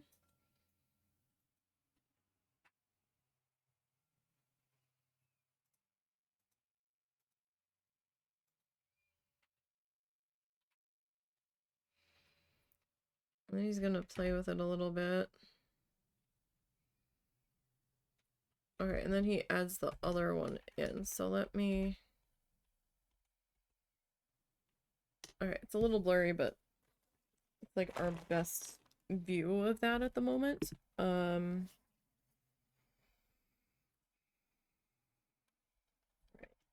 So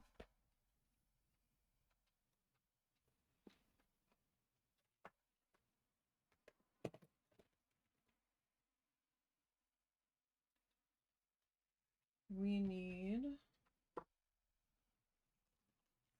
to get to our grains. I've got to find them though.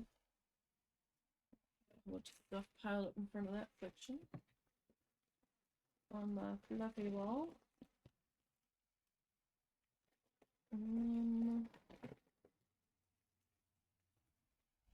Let's see, what shade do I want? I've got a couple different gray shades. Alright, we'll go with this shade.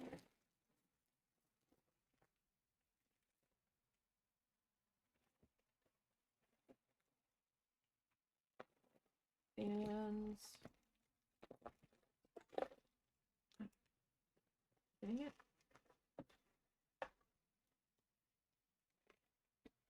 Okay. Lost one of my clips. Alright, so we're gonna go with this gray mist color. And I'm thinking this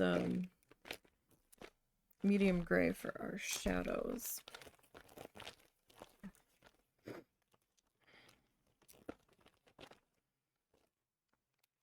Okay.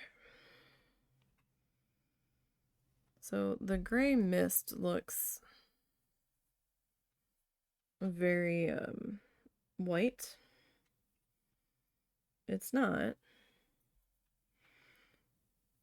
So we kind of need it to be wispy. We want to think like very thin, cottony cloud. So we're going to have to do a little bit at a time.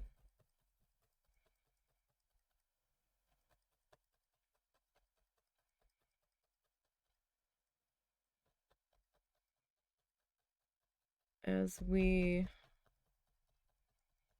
work on adding this in.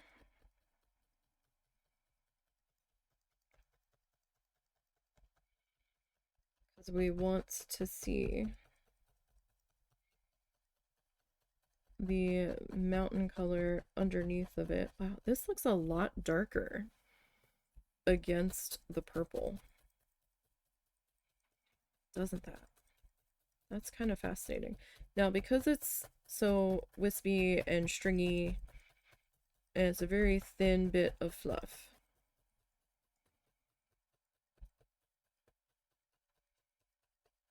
I'm gonna have to spend a little bit more time stabbing into it just to try to get all of these loose little guys attached in here. And like I said before, the thinner the piece of fiber,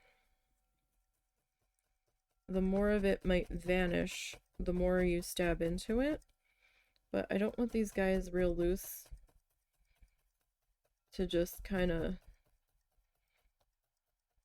do whatever they want. So it's gonna take me a little bit of time to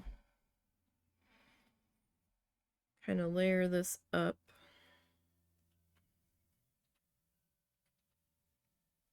to work out the way we want. And you can also use your needle to scrape the surface. And when I say that, I am emphasizing scraping the surface. Don't stab in and pull. You will snap your needle. You need to just lightly scratch the surface if you're trying to spread out your bits of fiber here.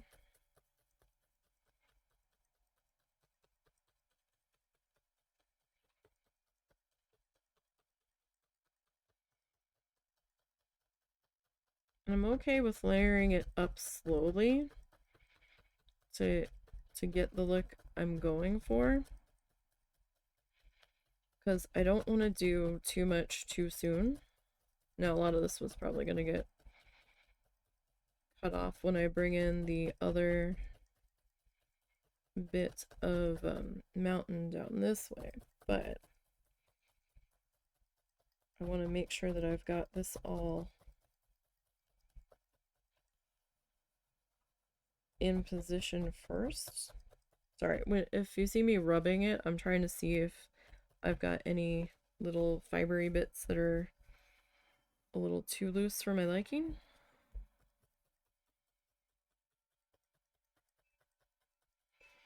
Now that mother mountain will probably like come down into here.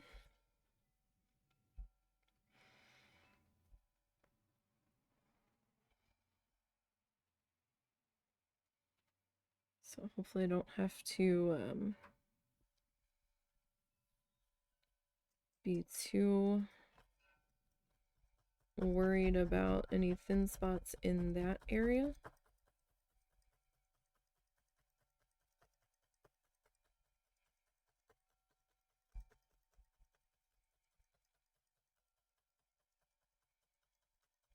Okay, so I'm trying to kind of guide that up to the edge of my mountain up there. And we're gonna try to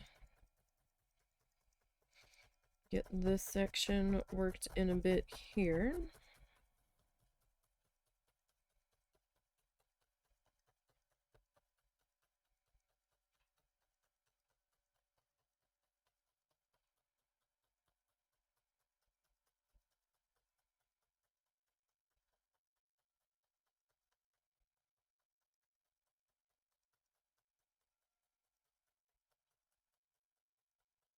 And we're just gonna let the fiber do what it's gonna do in here to a point. But I'm also trying to direct it a little bit.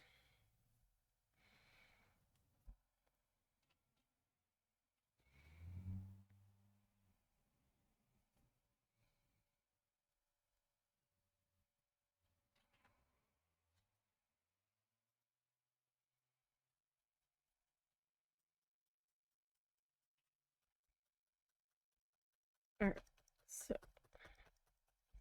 this guy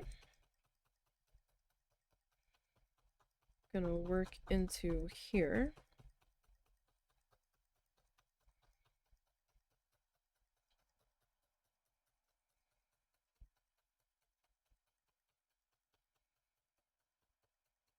Again, at the moment, I'm just kind of working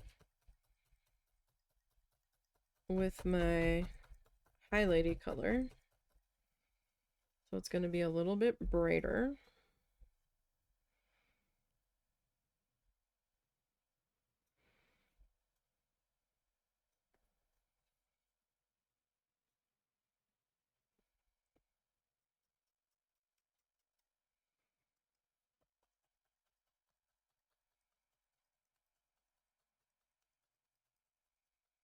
And we're just gonna work this guy on down this way.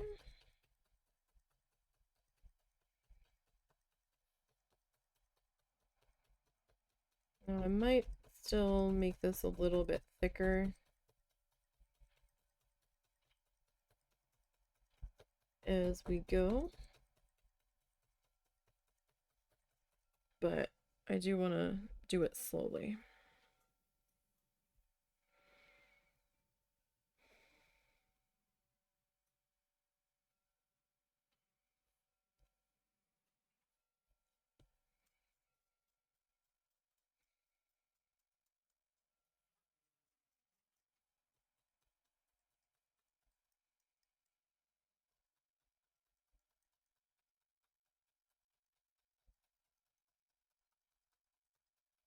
Okay.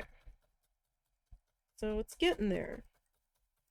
This is just going to take some fussing on your behalf and some time if you're following along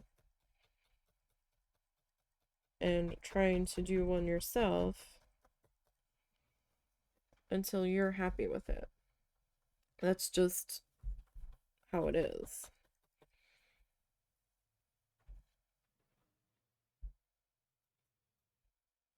So you just kind of have to play with it.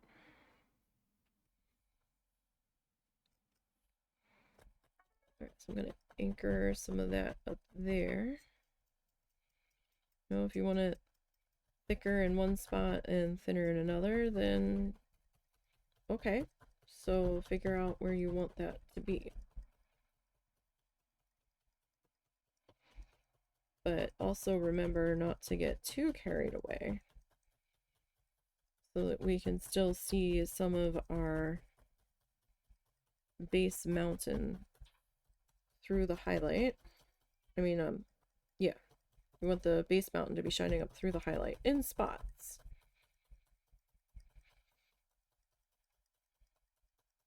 We just don't want to get carried away and cover the whole highlighty section and make it a solid color unless that's your style and that's what you want it to do. Because I've seen some people paint with gouache that kind of give it almost like a paint by number feel, where it's just like thicker swaths of color, where it would be a bit thicker, where you wouldn't see the base color poking through. If that's more your style, then okay. That's fine.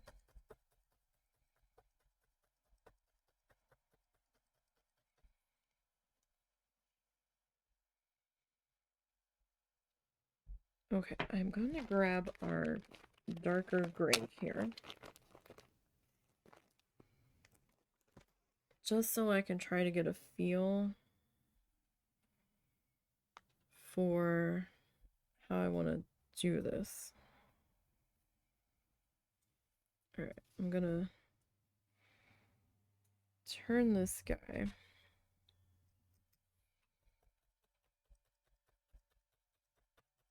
so I can get a slightly different angle here.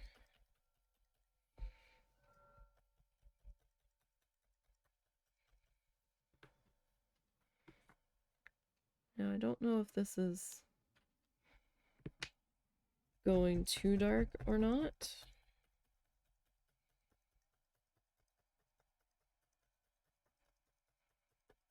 I don't know if it's gonna quite do what I want it to do. Hold on a second.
Alright, sorry guys, I had to go to the bathroom while that was going on.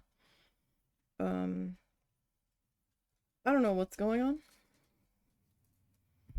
Husband went outside to see what she wanted. And now the dog is gonna whine because he wants to go see her.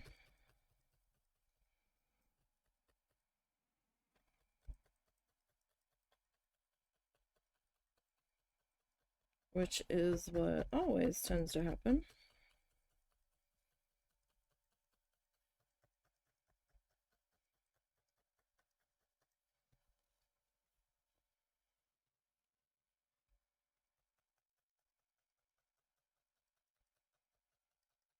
When she unexpectedly shows up. She's like staying in the backyard with her sister in in the sister's RV. And I didn't hear what she said she wanted when he opened the door.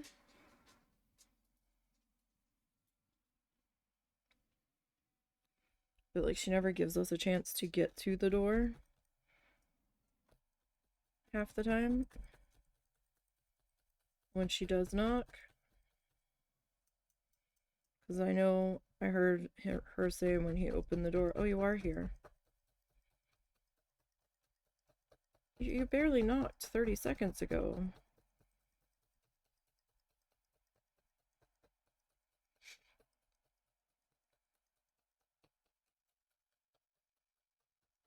You have to give us a chance, lady.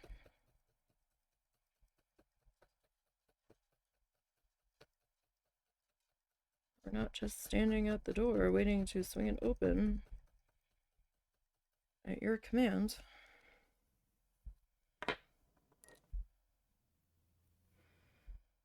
Alright. So I'm gonna try to thicken this up a bit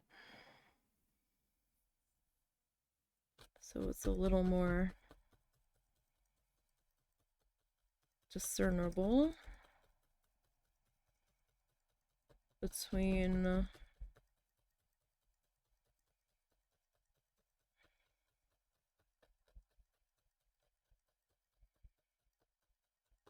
the highlighty bits and the not so highlighty bits.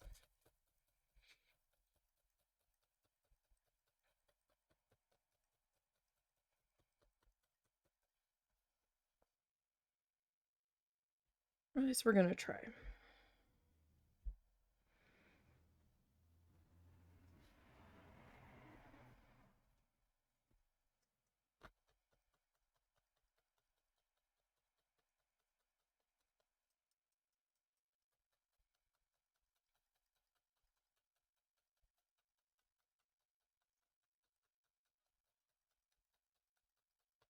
Popper.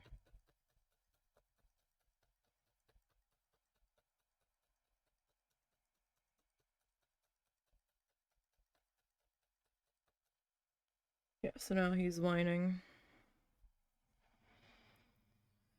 Hey, Zorts. How did training go this morning? Are you home already? Or are you on lunch?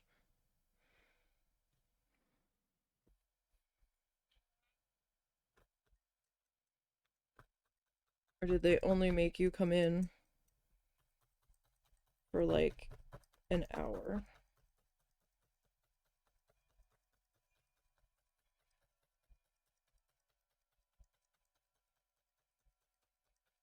Because I would have lost my mind for that.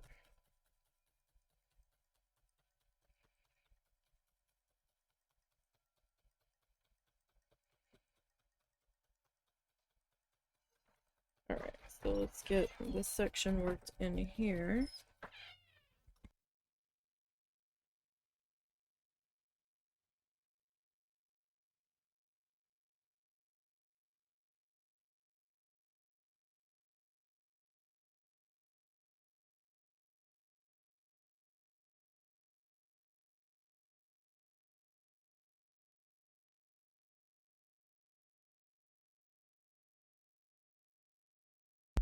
So you just got home a little while ago, and training is canceled for the rest of the week because the machine we're supposed to be learning broke down. Whee! Zorts, I take it? They made you... When did you find this out? When you went in this morning? I guess. Probably. So... If they're willing to make him get up to go in, they're willing to make him find out when he gets there. So they fucked over your sleep schedule. And had you come in at 6 a.m.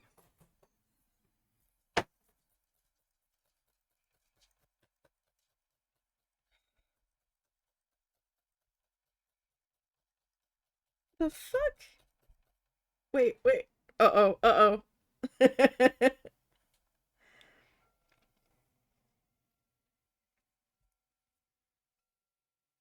There's more to it.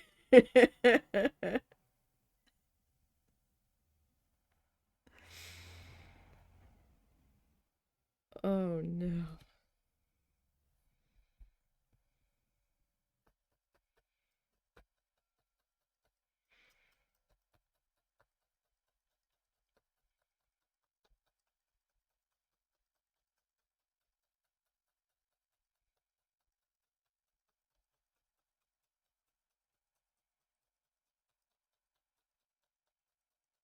We went in, had your little go team meeting, went out to the floor, walked through all the safety stuff, all the different components of the line, and so on and so forth. Okay.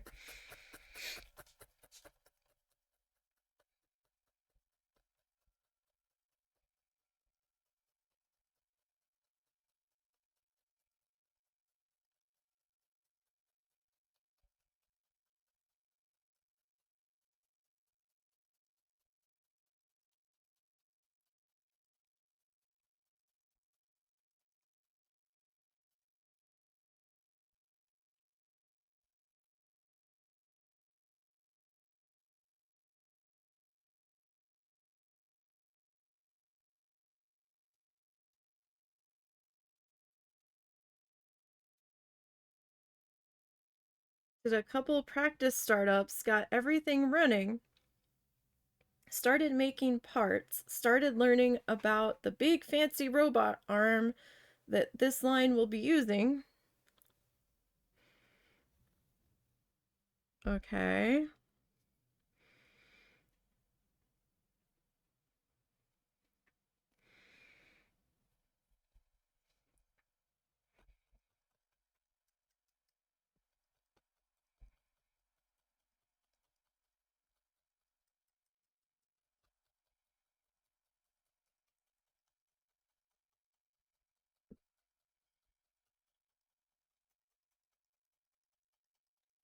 And the press that actually cuts the parts out of the sheet blew a gearbox 5 hours into the day. Oh my god.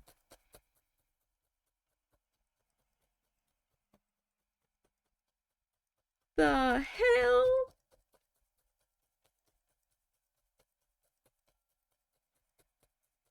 Holy shit.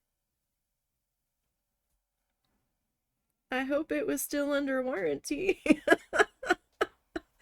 Oh my god. No. Oh no. No.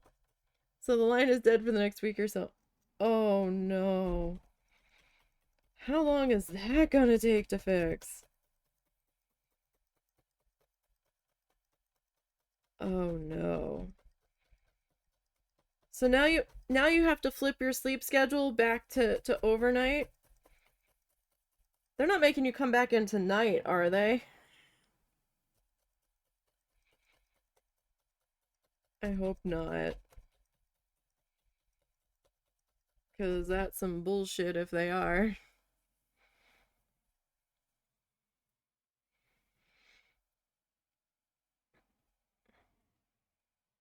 Oh god. Well, that's rather embarrassing for them. No, back to work tomorrow night. It's actually easier to get back on a night schedule. Oh my god. See, I was doing okay when I was on overnights, and then when I had to flip to being up during the day because my mother demanded that we come up and see her. on my vacation time.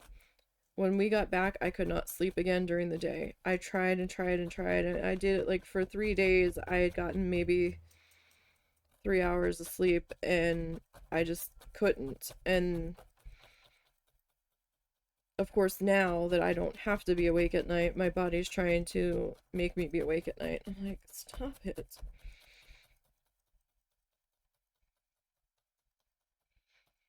Oh my goodness. You got 7.5 hours overtime, so you're not upset about it, though. Alright, well, I mean, at least you got something out of it. At least they paid you appropriately and didn't completely fuck you over. So that's okay. Sucks and kind of funny, but wow. Wow.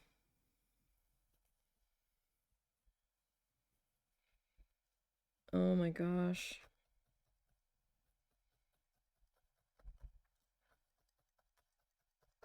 That's wild.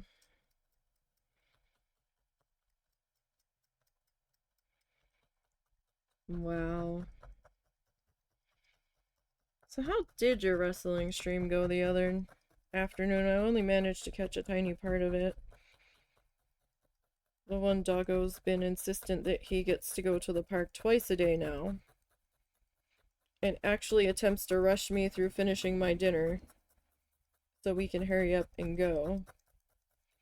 But the husband was in the middle of a D&D Shadowrun session. And he was most displeased about that. Most of it was standing around while the process techs and the engineers and contractors did their thing. Jesus Christ. Wow. Well, that's good. Sorry I don't make it to those very often. I try to make it when I can.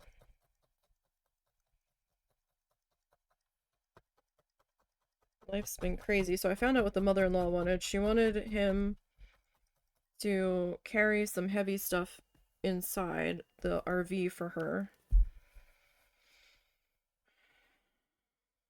And then she wanted... So, they're still here. They had the RV, like, our driveway. I need a visual. Our driveway is in a bit of a U shape that goes behind our house, right? So one side has a carport over it, so you're kind of height restricted on entering this side, but this side doesn't have a carport, so it doesn't matter the height. You can come in that side. And it goes behind the house back in here. And, you know, you don't have to really turn the car around. You can just follow it around the house and then come out the other side, right? So you don't have to turn around and try to back out onto this busy road. Well, when we had all those rains and storms, was it last week, the week after, all the thunderstorms and stuff, and the flooding rain, they waited a day with the RV parked back here, near our clothesline. Well, the backyard floods when it rains and it turns into a huge muddy mess of standing water until it has a chance to sink back down into the ground.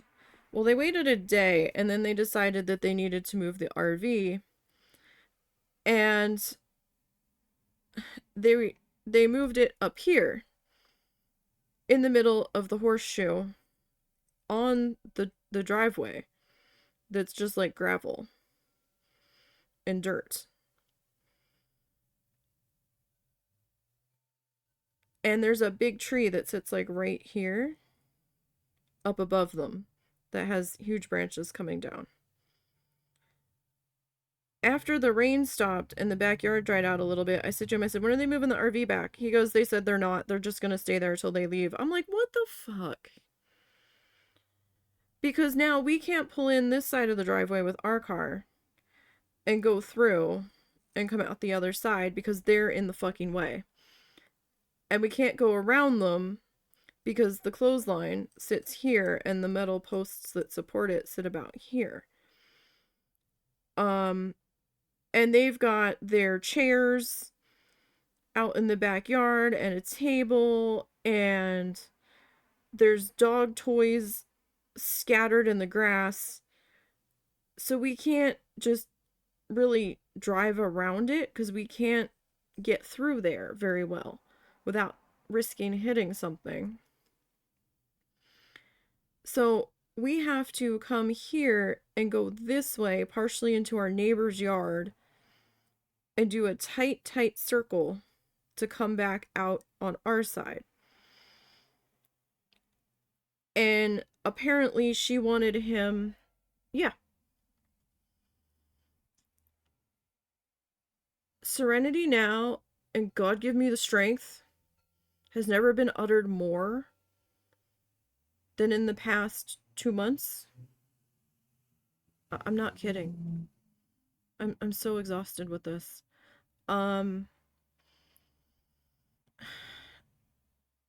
They, between their stupidity and how they're handling that Doberman, I'm so done. So this big tree sitting here, she asked him to lug the water out of her car and into the RV, I guess. And then she's like, yeah, I need you to cut some of the branches off the tree because they're scraping the roof of the RV. I'm like, you could have just moved the RV back where the trees weren't touching it. That is also an option.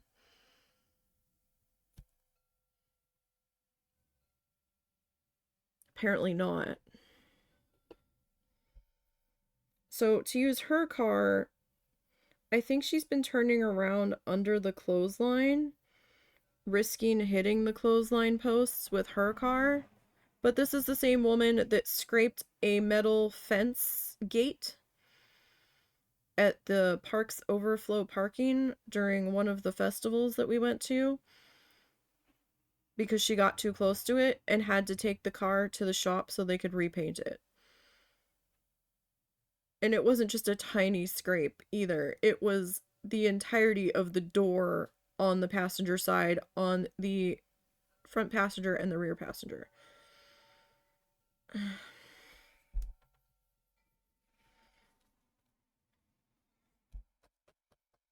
So now he has to go out there and try to clip the these branches that are scraping the roof of the RV because they don't want to move the RV back to its original position. They were supposed to have left a week ago.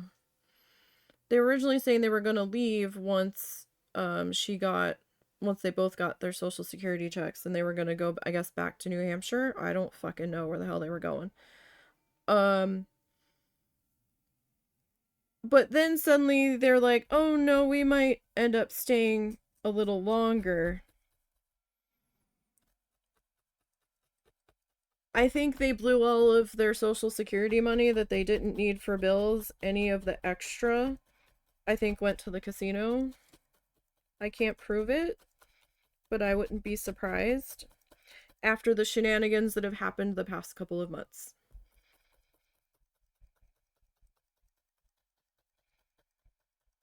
I'm so done with this. She really needs to stop traveling with her sister because her sister is a horrible influence on her, and she already has impulse control issues where if she wants to buy something, she will buy it, and she has, oh, I have overdraft protection, it's fine. So then between the overdraft fees, she doesn't have as much money to work with between the negative of her bank account and the overdraft fees, and then she's like, well, you guys have to take this bill because I don't have enough money to do what I want to do. And we're like, no, we're trying to get my mom down to Florida again in November to see her sister and my brother before her sister goes back up to New Jersey for Christmas because they leave the beginning of December. um she was going to stay with her sister and visit with my brother and her sister, and they were going to go and do stuff. And so Russell and I aren't real big on family visiting. We get awkward. It's a lot for us. We'd rather go do our own thing. I have no real emotional attachment to any of them, really. Never really interacted all that much with them beyond necessary means. I just, I'm like, okay, whatever. Um, and I really don't want to sit there listening to them spouting off about politics the entire time I'm there, so I'd rather go do some things that I want to go do. And, chill. Because it's also an opportunity where Russell and I get a little bit where I don't have to worry about my mom's stability as she's walking around the house, or, have to make sure that she's been fed dinner, she got breakfast, and all that. Somebody else is kind of being the babysitter for a little bit, so it gives me a break, okay? Well, we keep trying to tell her, the mother-in-law, that we need to put money away for this. We might have to go before November. We don't know yet. Apparently, my uncle was diagnosed with pancreatic cancer about I want to say maybe a month or so ago, and they were trying to see if he was a candidate for surgery. And of course, they were dicking around with that because they had to go up to New Jersey for a grandkid's wedding, and then they had to have more scans done when they came back because it had been too long since the last scan. I don't know where they're sitting with that now. I haven't heard anything else recently. But if the surgery is not great, there's only so much they can do with that type of cancer, and we might need to go sooner than later so that she can get her visiting in and all that. And we told the mother-in-law this, that we have an ongoing family emergency that we don't know what the status of is at the moment. But we might have to go sooner than later. And she's like, okay, well, let me know. But we're also like, yeah, we can't take any on unnecessary bills right now because we have to cram as much money as possible into our savings in case we have to go sooner than we planned on. So I might not be able to do SeaWorld because she's also needed us to take on some extra bills that we hadn't planned on in the meantime since we had made those plans. We don't know yet. We won't know until we get closer to November, if we even are able to go in November. So I'm kind of pissed about that. And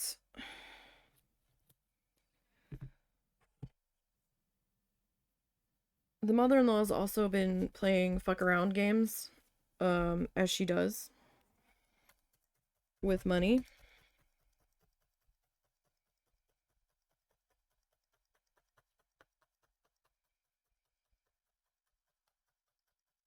We had damage to the roof a while back, a few years ago, like several years ago, because she had to open a house line of credit to try to get the money to pay to get the roof repaired.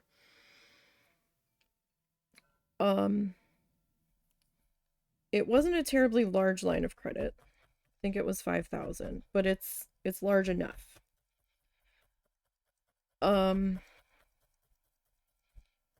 We had she had gotten it paid off when her mother, Russell's grandmother, passed away with the sale of the grandmother's house that was split between all of the siblings. She had paid it off. Unbeknownst to us, and I kept questioning the fact of where was she getting all of this money to be buying all of this stuff at Walmart that we didn't need, that we didn't really use. And Russell's like, I don't know. She had started like nickel and diming it, like, oh, $20 here, $30 there, $10 here. And she maxed it out again.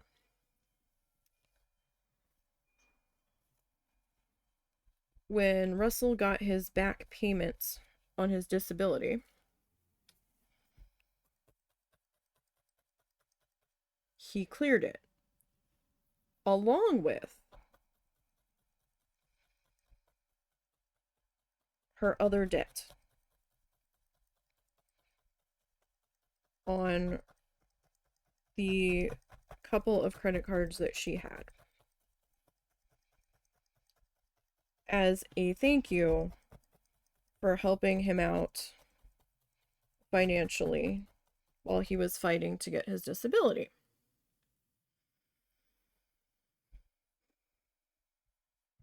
When he paid that off, I said to him, I want it closed. You guys need to close it. And he goes, okay. They went to the bank together. He was under the impression that they had closed it.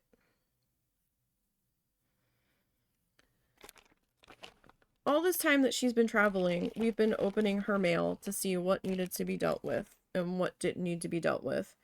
And there was one thing that kept showing up from the bank, and Russell was under the impression that it was just one of her bank statements, whatever.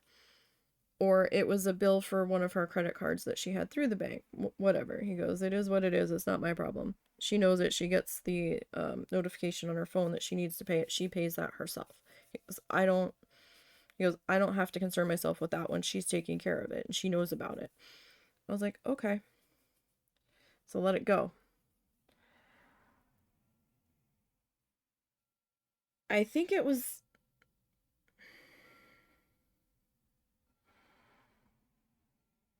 before they left to go out west. I can't remember what month it was. I feel like it might have been December. I could be wrong. Time blurs together for me pretty badly. This nondescript bank name envelope came again.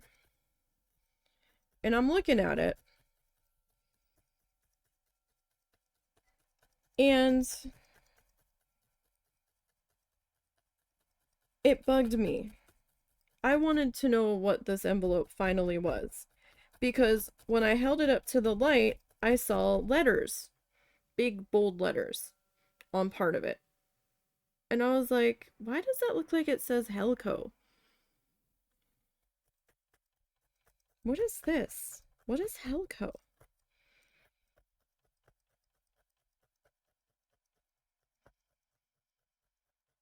I opened it.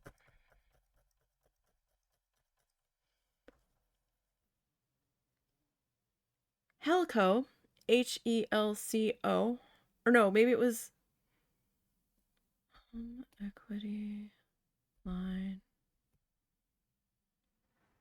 H-E-L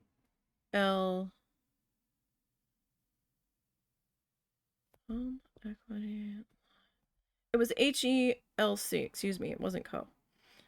I opened it. It was the home equity line of credit. Or maybe it was lock. Maybe it was Hellock, not Helco. Dyslexic. It was the initials for the home equity line of credit. It was the statement for the home equity line of credit that we had been getting all of this time. And I about had a fit. I was like, husband, this is still open. Why Who's mowing? Was that you? I think it's Peabut. I think he's in the other room. Had a fit. I was like, what do you mean this is still open? What do you mean this is still open? You guys went to the bank. I thought you closed this. He goes, I thought we did too. Apparently,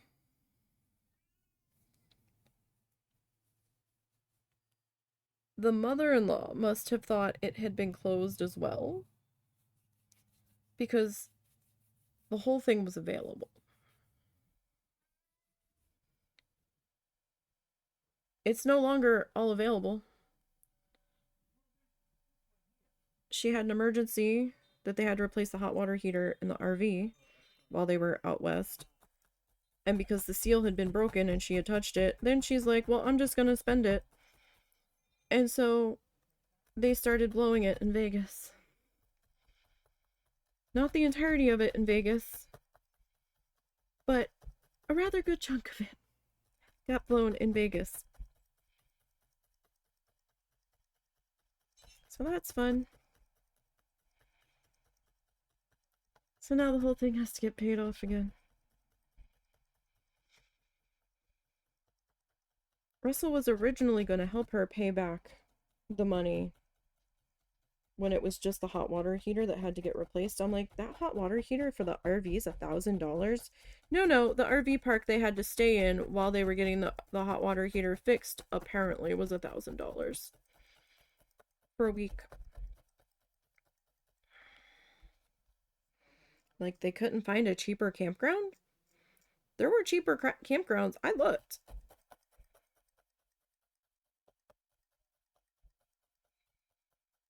I'm like, they couldn't have made do somewhere else? Apparently not. I honestly question whether or not the hot water heater in the RV actually went and they had to replace it, because it seemed kind of convenient that they were near this slightly more expensive RV park when it happened. Ah, crap. And she has lied to us before about stuff. But it's easier to tell when she's lying about something when she's in front of us than over text. But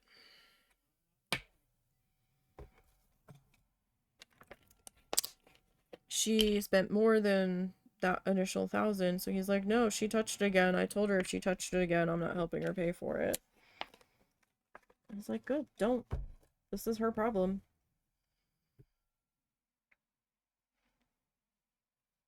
Except supposedly Russell's name is on the property deed, supposedly, with his mom.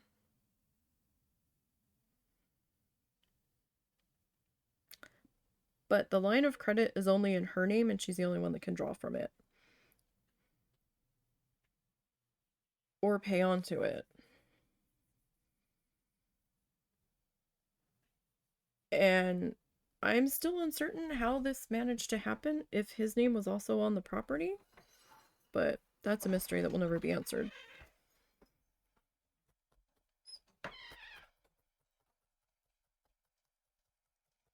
So did you get the sticks? Yes, you got the 6. So now what's wrong? Nothing's inherently wrong. My mother wanted one of her wind chimes. All of hers are broken. So I'm currently looking at what the ones on the side of the house by her room are broken? Oh, she was looking at the old the one the mount gave me that's been sitting there without a clapper for ages. The only one up there that's hers is the smaller version of the big one that we got at Hobby Lobby. There's a different one. Trust me, you'll know when you see it. It's not been used recently because it doesn't have a clapper. Uh-huh. But it's hers. Trust me on this. Okay, so what are you gonna do? I'm gonna fix it. What are you gonna use as a clapper? I'm not sure yet.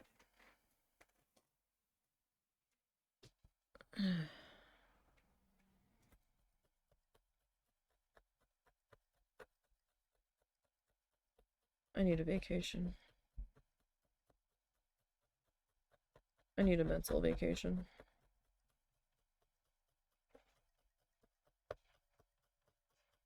It's insanity. So much insanity.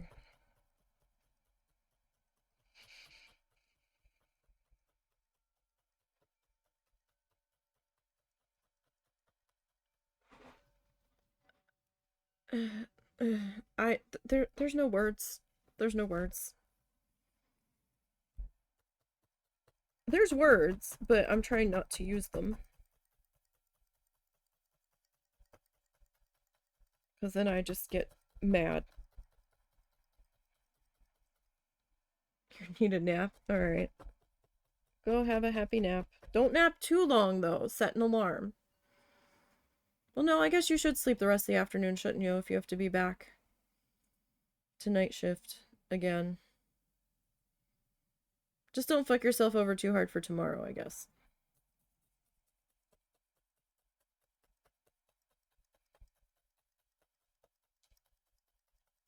Have fun.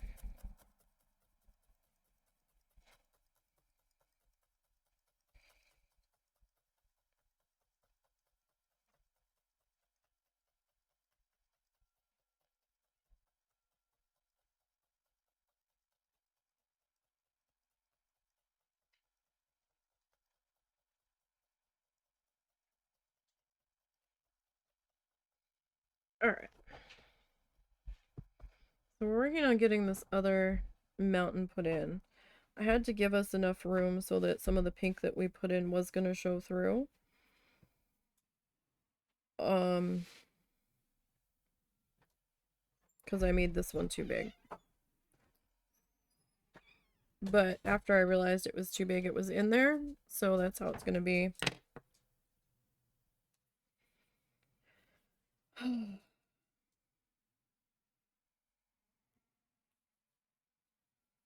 I don't know, guys. Trying to justify blowing almost $3,000 between Vegas and Arizona at casinos by justifying it and saying, oh, it's a once in a lifetime thing, doesn't sit well with me. Because, yeah, it can be a once in a lifetime thing, but you don't have to blow that much money and still have a good time. And we can't directly see the withdrawals from that line of credit. He can see when she transfers it into her checking account because his name's on one of her checking accounts, so that he could pay bills out of that account when she's not here. And so he could see the balance transfers coming in. And she never said a word that she took the money to him. But she has to know that we know.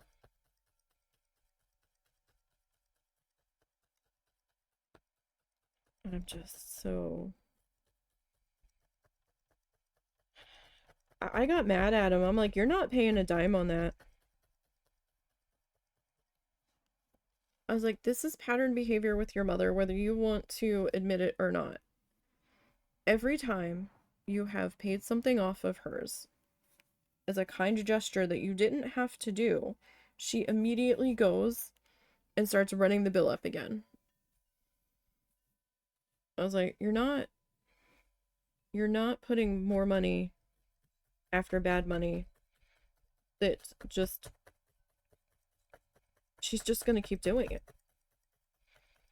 So now he's like, well, she's gonna have to stop traveling sooner or later, whether age is gonna catch up with the two of them, or they're not gonna have any money, and she's gonna have to come home.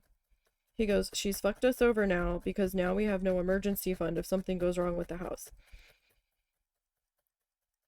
Which is very true, because we have we have at least one issue going on with the house. That we have not yet dealt with. because we weren't sure if we were going to be definitely staying here or if we're going to move to a different state. And if we're going to move to a different state, he's hesitant to sink more money into this place if we're not going to be staying here. So he's just been kind of letting the issue sit, because we also don't know how much money it's going to be to fix this issue. I don't know how much it is to replace a section of subfloor, and this house is so old that we're both kind of afraid how much other stuff is going to go wrong and what will have to be fixed if they touch the subfloor in this one area. It's been reinforced for the time being, but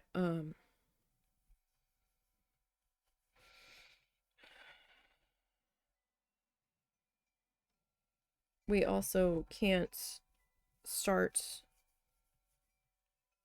the process of figuring out how a move to another state would work with selling property and doing the song and dance of needing the money from this property to pay for the other property, and figuring out what all that would look like. I think we'd have to talk to a real estate agent to really get a good visual of how that's going to work, until my mom passes away, because she's refusing to leave the state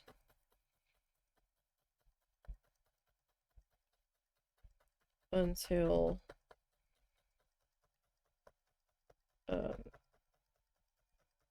until the bitter end, because she doesn't want to leave my dad's grave. I'm like, we can have you buried back here in your plot. It's okay. She's hardly ever up at the cemetery anyway. I don't know why this is such a sticking point for her. I don't understand. They hardly ever got along. They were constantly pissing each other off. But I don't know. I've never understood their relationship.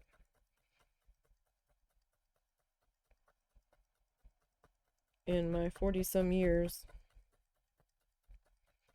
of watching it,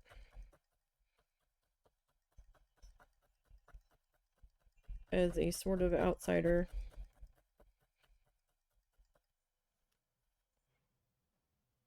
I did put my foot down and tell her if his mom decided she wasn't going to pay anything towards house bills anymore, that we were going to have to move sooner than later. And she's like, well, I'll have to get an apartment. I'm like, you're not living on your own. She goes, I'm not leaving here. And I'm like, you're not living on your own. You are unsteady on your feet. You have fallen multiple times in this house. With us here, you're not living on your own. But we'll see what happens. It hasn't come to us getting serious about this potential move yet.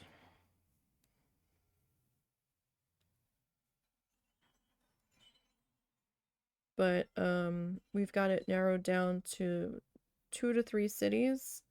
I'm favoring one over the others because they definitely have public transportation and they have more job opportunities for me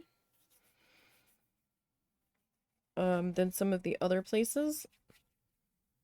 If there was some sort of reliable public transportation in our town where I could get from here up into Fayetteville and try to find a job up there that I could get back and forth to, that would be one thing, but that doesn't really exist here.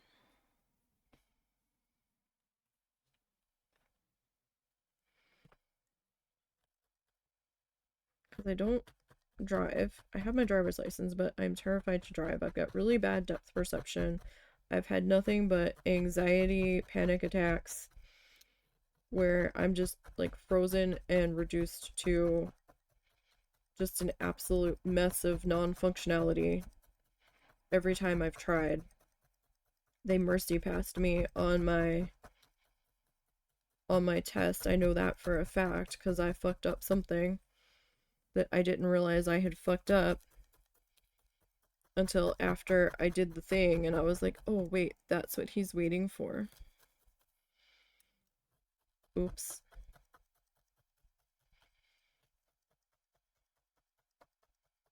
So they 100% totally mercy passed me because my test was supposed to be on the day of my grandmother's funeral, and I had gone up there to change the day, and they're like, we can do it now, and I was like totally not in the headspace nor ready for this, but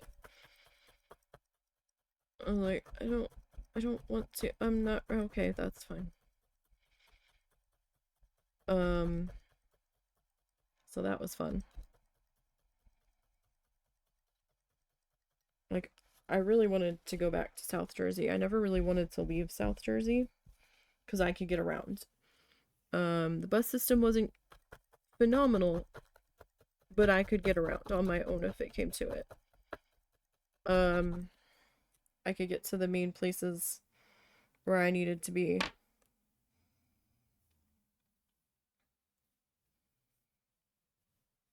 But we just can't afford to go back there. The taxes are way, way out of our financial doing.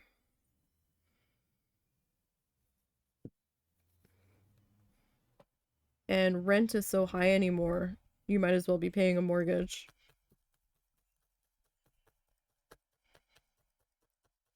Because some areas the rent is more than mortgage payments. And I'm just like, huh? Why? Rent was supposed to be less expensive than owning a home, but prices have just gotten so off kilter. My dad lucked out with where he had been living up there after they lost the house. It was a studio apartment, so they only were allowing one person occupancy in those apartments.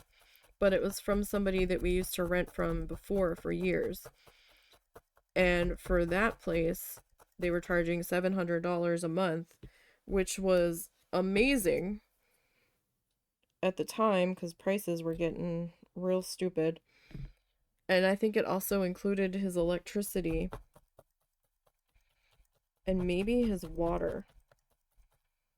Because they said if you wanted to have, they didn't have air conditioning. They said if you wanted to have a window air conditioner put in, to let them know, and the maintenance guys would come over and install it for you, and then you would just be paying $50 a month extra to cover the increased electricity, which was fair. It was completely totally fair. But to get into their one bedroom apartments where you could have more than one person in them was quite a wait list.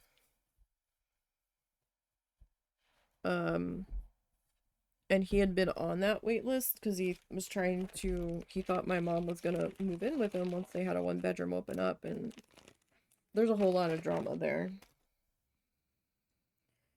And it turned out that no, that was not the case. She just wasn't being upfront with him, that she didn't want to live there, and they were fighting tooth and nail, cats and dogs, and the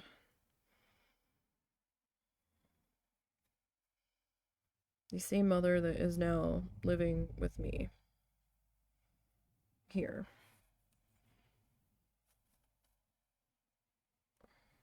I had actually gone no contact with her for a while. I just cut contact. I'm like, I'm tired of this. I'm not dealing with this anymore. I had a really bad night at work when I was working at Walmart. My immediate manager of that night was just being a real fucking prick for no reason whatsoever. Completely uncalled for. He was trying to big tough man and throwing his power around because he could. And I guess for some reason was trying to prove a point to me that didn't need to be proven. I didn't really give the managers or the assistant managers a bunch of trouble there. I just tried to get my shit done, and like any normal person that's working their ass off, got mad when the people that they're paired with aren't doing shit. And it seems like you're having to do the majority of it because they're dicking around. And the one person that I got paired with literally said to me, "Why are you working so hard? Like, why are you trying to rush to get this done? They'll just send us more people to help us later." And I'm like, you can't expect that other people are going to be done their stuff to come help us. We have to get done as much as we were assigned as possible. You can't rely on the possibility of other people getting done their shit to come bail your ass out. That's a half-assed backward way of thinking when that help was not guaranteed. They said they might try to find somebody that could come over and help us after lunch. And they're not familiar with this department, so then we have to explain to them where the thing is, how much of it to put out, and so forth and so on, which is going to take more time than if we had just busted through it ourselves and did the fucking work. But she was also a pretty princess of the store and got away with murder in there. Half the night she would be just dicking around on her phone texting people. One night I could not understand for the life of me. She had misplaced her tumbler that she had brought in from home. And she was like frantically trying to find it when she had when she'd come back from lunch or something, or we were on our way to lunch. She was in an outright panic trying to find it. Searching all over the sales floor, couldn't find it. Oh my god, couldn't find it. I was thinking there was some kind of sentimental value to it. I was like, oh, well, maybe it'll turn up, you know? Like, I hadn't touched it. I hadn't seen it. She had kept sitting it down in the, we were working frozen and dairy, and so we were in the dairy aisle. So she kept sitting it down where, like, all of the, tubes of, like, Pillsbury biscuits and cinnamon rolls and stuff were. She'd been sitting it down there in an empty spot. And I guess she left it there when we went to lunch. And when she came back, it wasn't there, and then she was panicking about trying to find it. I could not understand what the big deal was. I think by time we had gone on our last 15-minute break, it had turned up in the break room next to the sink. I guess somebody found it. I imagine either the lead or the manager that was on that night found it and put it in the break room, not knowing whose it was. Come to find out,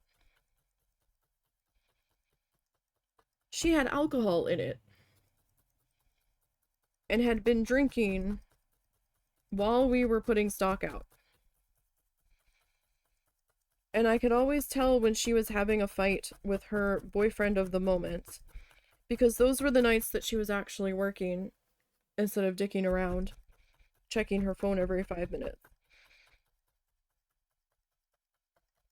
And it was just so frustrating having to work with her. And she had been in such a state of panic because if management had smelled her cup and smelled the alcohol in it, her ass would have been fired.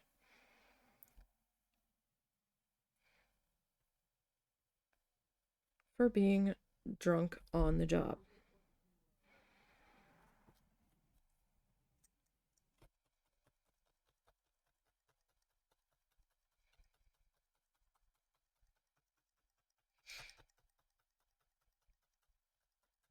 But this one particular night, the one manager that nobody liked, that had gotten shoved on overnights permanently because of his own fuck ups and mishandlings of situations, for some reason decided he had something to prove to me when I never really gave him too much trouble. I wasn't working dairy anymore. I had to take a step back from that department because I had hurt my back, but I had hurt it off the clock on my break and couldn't prove that it happened on the clock, so I just kind of had to deal with it. Um, and that involved not lifting heavy things anymore for a while until my back could fix itself and kind of go back to where it was, because we had to bring pallets of juice and tea to the sales floor, and the dairy pallets were so fucking heavy. Like I'd be pulling so hard on the juice pallets and tea pallets that my feet were sliding out from underneath of me with the pallet jack pulling on it. Like we usually had to have two people, one person pushing and the other person pulling, or we had to get somebody that was certified for the electric pallet jack, bring it to the sales floor. And that was if the pallet wasn't exploding because it got stacked funny and shifted in the truck and was about to tip over. I can't tell you how many pallets of eggs tipped over in the delivery truck. Side story, real quick. The one night, I guess it was a night I wasn't working. Or maybe I was working that night. The egg truck had come earlier in the evening before we got there. And whoever was unloading it, the egg pallet fell over. And they righted it. And because the cooler, it was a smaller neighborhood market Walmart. It wasn't like a big super center. So they had a much smaller cold cooler. Because there was so much overstock, because of the person that was ordering at the time for that department, in the cooler and how much delivery had come in that night, there wasn't room in that cooler for the eggs. So someone temporarily stuck the egg pallet in the freezer because they had room and it needs to be cold.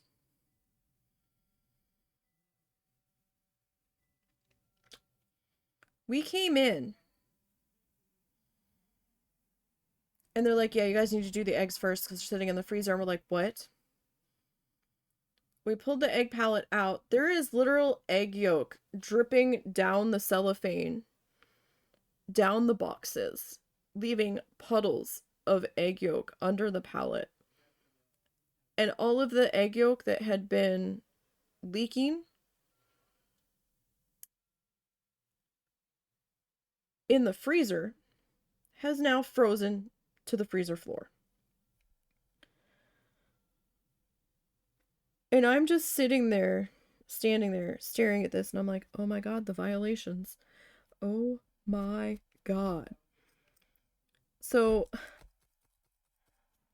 one of the guys that was working frozen that night came in and saw that mess in the freezer. He's like, oh no, I'm not getting in trouble for this.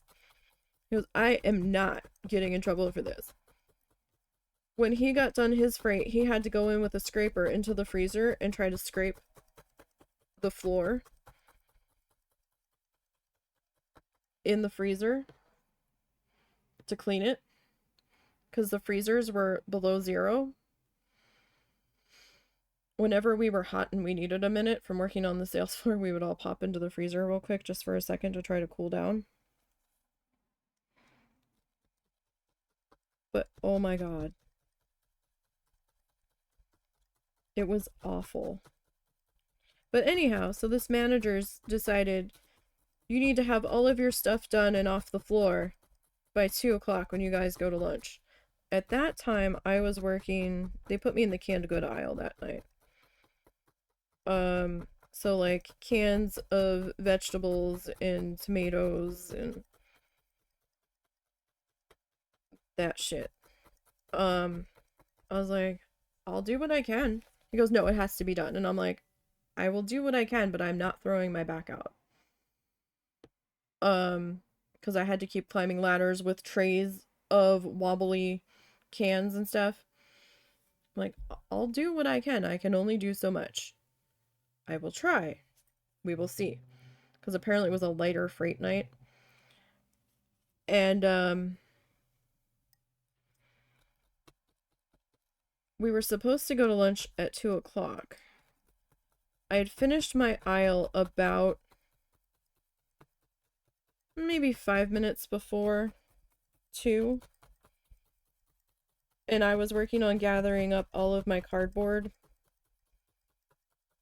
and all of my trash and stuff and bringing it back.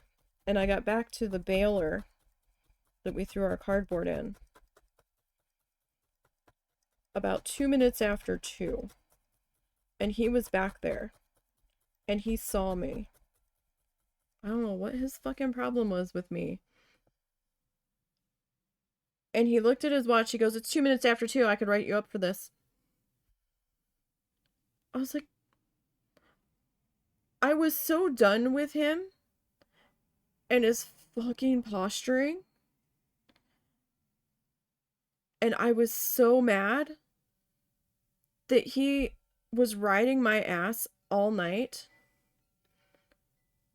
and giving me a hard time when I was actually working. I wasn't talking to people. I was minding my own fucking business. I was getting my shit done. I was so mad. I was like, why aren't you fucking threatening to write up the people that aren't fucking working? And I finally just, I couldn't take it anymore, and I looked at him, and my eyes were starting to tear up, and I was like, then do it.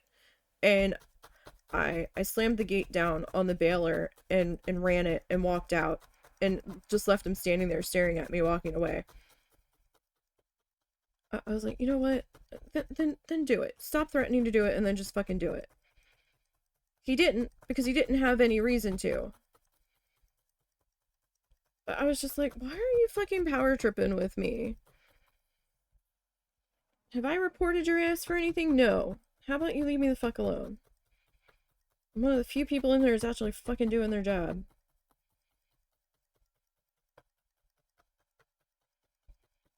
And of course, after having just the day from hell dealing with him, my back in fucking agony, I get home. The husband and I walk in, and the phone is ringing off the hook. Y'all, it's like 7:30 in the morning. I was frustrated. I was tired. I almost quit when he was threatening to fucking write me up for no reason. Because my nerves couldn't handle it. Walk in the door, phone's ringing off the hook. I answer it thinking something's wrong with my dad or whatever, because it was my house calling from New Jersey. Somebody there. So I answer it in a panic, because they never call me at this hour of the morning. And the second I say hello, my mother started screaming at me. I don't mean yelling, I mean screaming. Where the hell have you been? I haven't heard from you in 3 days. I'm like... And she like pushed me over the edge. And I fucking hung up on her. And just started crying. Because she was yelling, I haven't heard from you in 3 days. I was about to send the cops to your house to do a welfare check. I was like, what the fuck is your problem, y'all?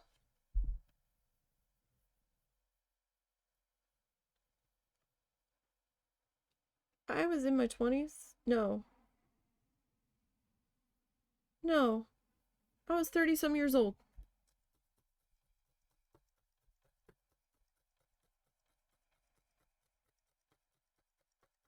And after having the night that I had, and having to deal with this fuckwit manager and then her fucking screaming at me. I just fucking lost. Like, you know what? I can't with this. I can't. So that pink spot's gonna kinda get covered. So that shouldn't be too much. She called back immediately and I was just a mess. And I'm like, I'm not fucking answering it.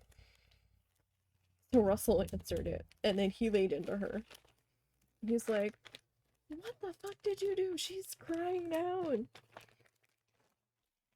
And I think that checked her.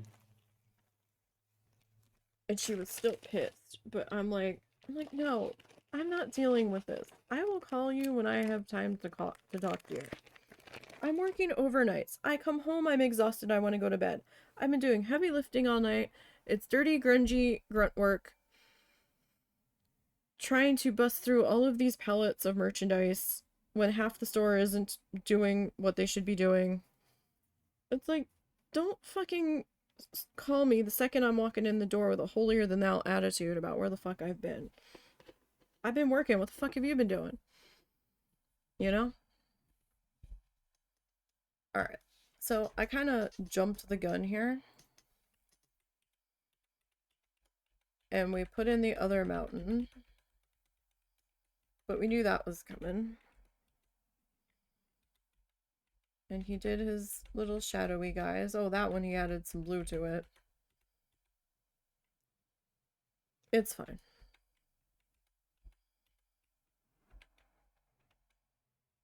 Okay, we kind of did all that. He's gonna mystify them. He's still putzing. Okay. So.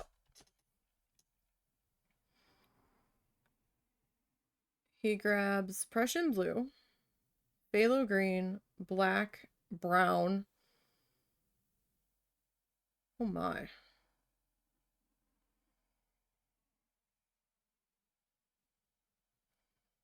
Okay. So he's got this dark monstrosity of a color. And he's talking about making evergreens. I might have to do a different type of tree. Because trying to do evergreens this tiny is a nightmare. I've tried it. So those trees we can do. Those trees are easy to do. I call them like the little teardroppy trees.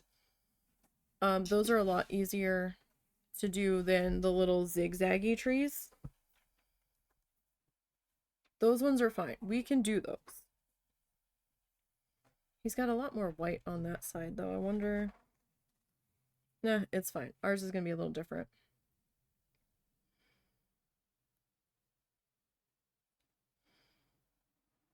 So he's talking about just putting those guys in. We can do those. We've done plenty of these trees.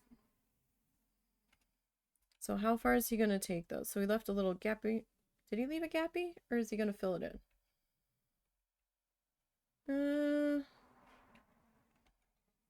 He left a little tiny gappy. Oh, but when he comes back and blends out the bottoms, it's not that visible. Okay.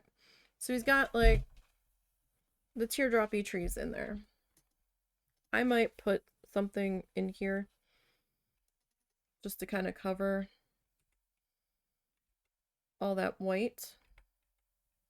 So what's he... Okay, so he adds some green in there.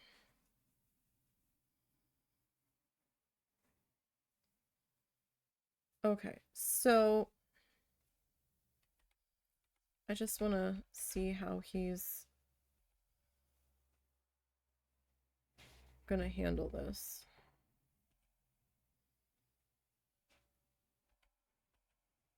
Okay, so he's leaving some gaps in there to kind of look like hills. Alright, so this is what we're gonna do. we're gonna fill the bottom of this in this dark gray, I think. So that we can work with the dark gray and try to get those little hill shapes in there. What are you stuck to my finger? Stop it. Alright, so gonna get a drop of water here after I spilled it everywhere earlier. And we're gonna do a little fluffy snake.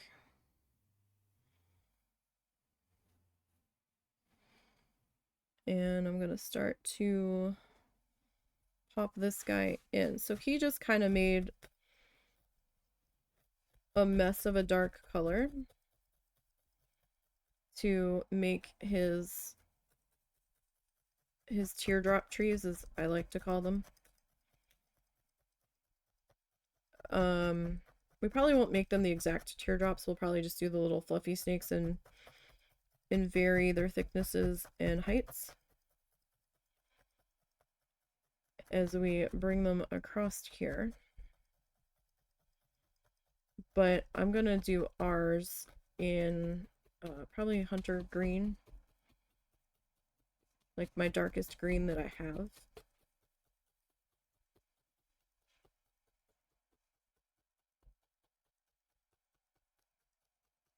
Because, you know, the best I can do is try to color match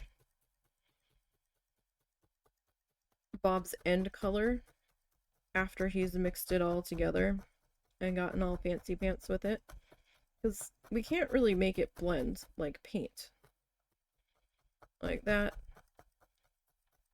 That's not gonna work. You can kind of try to blend strands of colors together. But in the end, you're gonna be able to see the different shades of the color in there with how we're doing it.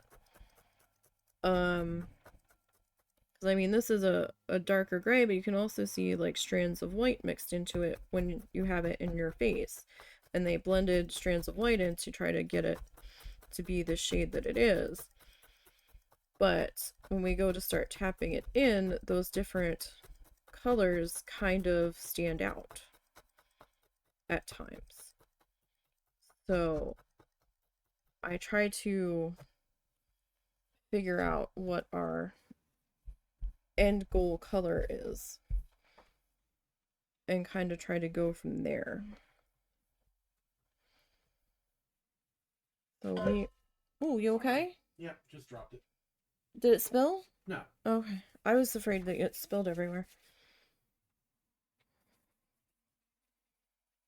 Alright, so we are just gonna work on filling this in. I think I want to cover the bottom of this with this color, just so that we don't have the white peeking through as we add our grass in, and we can try to use this shade as our shadowing as we work that grass in. It's just easier because that way we don't have the white there to say, hey, I think you missed a spot. Normally I would probably use a neutral tone. I'd probably use like a gray or a tan for these. But like I said, I'm trying to work through my stash of odd shaped felt, so there's going to be some strange colors. I think next week we're going to be working with a shade of blue, and then I think I've got shades of yellow in there. So it's going to be quite an interesting base color ride as we work through this extra felt that I've got laying around. On the plus side, I haven't had to buy too much in the way of art supplies. The only thing I bought recently was some canvas and some paint. I'm still really, really happy with how our piece is coming out from yesterday. So this is where we left off yesterday. I'm still really happy with how that's coming out. One of our better pieces so far, I think. And that was done with acrylic craft paint, believe it or not.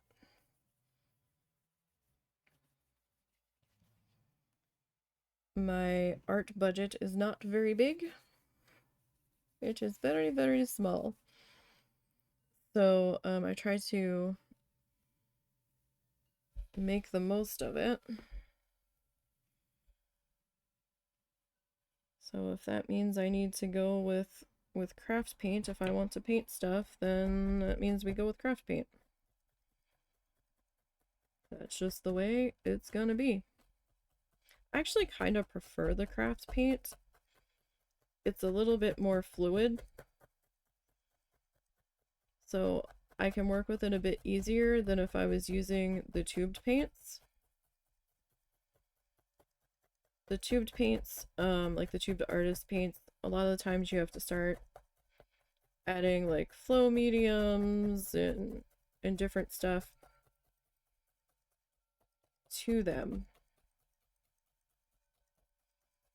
The only medium I've really tried to use was a slow dry medium that I tried to mix into my acrylics, and it didn't really feel like it did anything. Like, it felt like they were still drying just as fast. I haven't really played with the flow medium stuff. Like, I kind of like the paint pouring things and people talking about, oh, the cells that they've been able to get happen and stuff. I don't really have the money to buy the flow medium at that level, but I always kind of love how the stuff comes out. But the thing that kills me,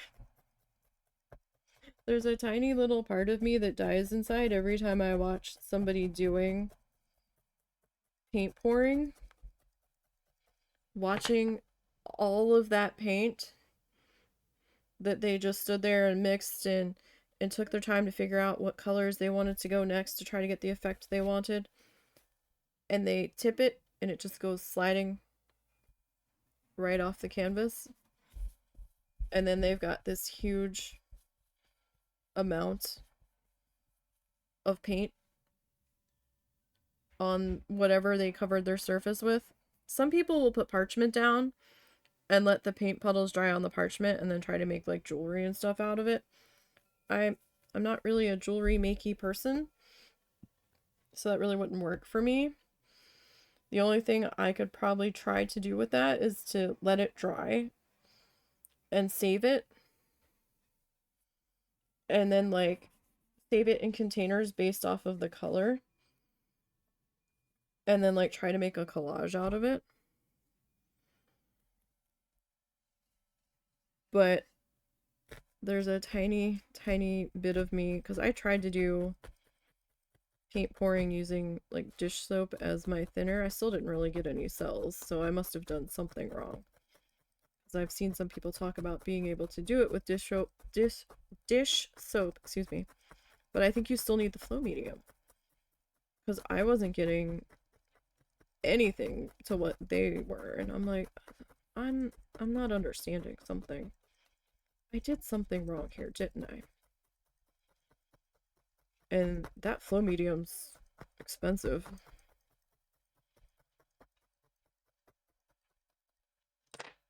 I was like, oh man, that might be out of my budget for the time being.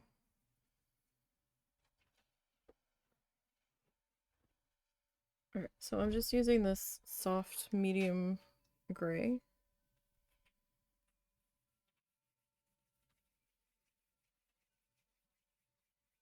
Now for anybody that's popped in, these are two previous magnets that we've done. These are the end product. And that's what we are working to on this one. We are sort of trying to follow along with Bob's tutorials. We've done a lot of following along with his stuff from like the earlier seasons. I've done the follow along with the oil paint. I was working on a series following along with gouache. I haven't had the chance to get back to that yet. I kind of want to.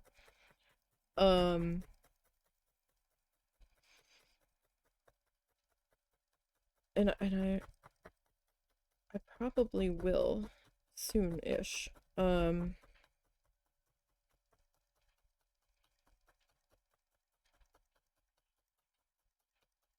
But we hadn't really done much with any of the later seasons, so I was like, well, for this magnet project, what if we start at the last season of tutorials and work back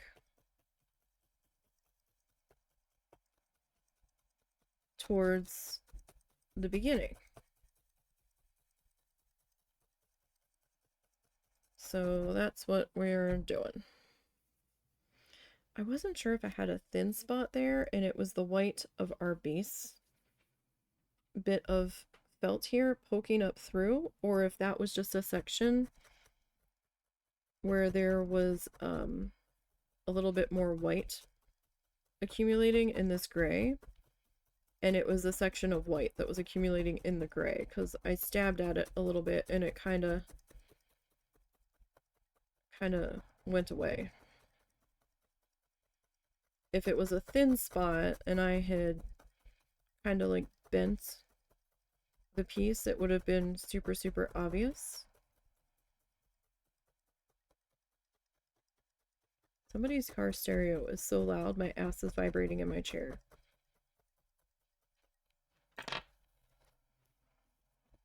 That's a little much,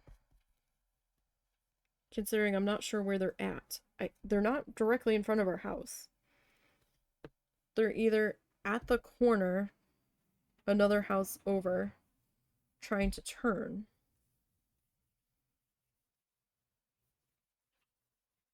driving by, or at the car wash down the street from us.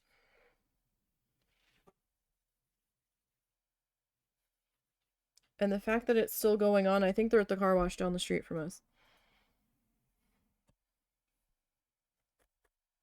A little much. A little much.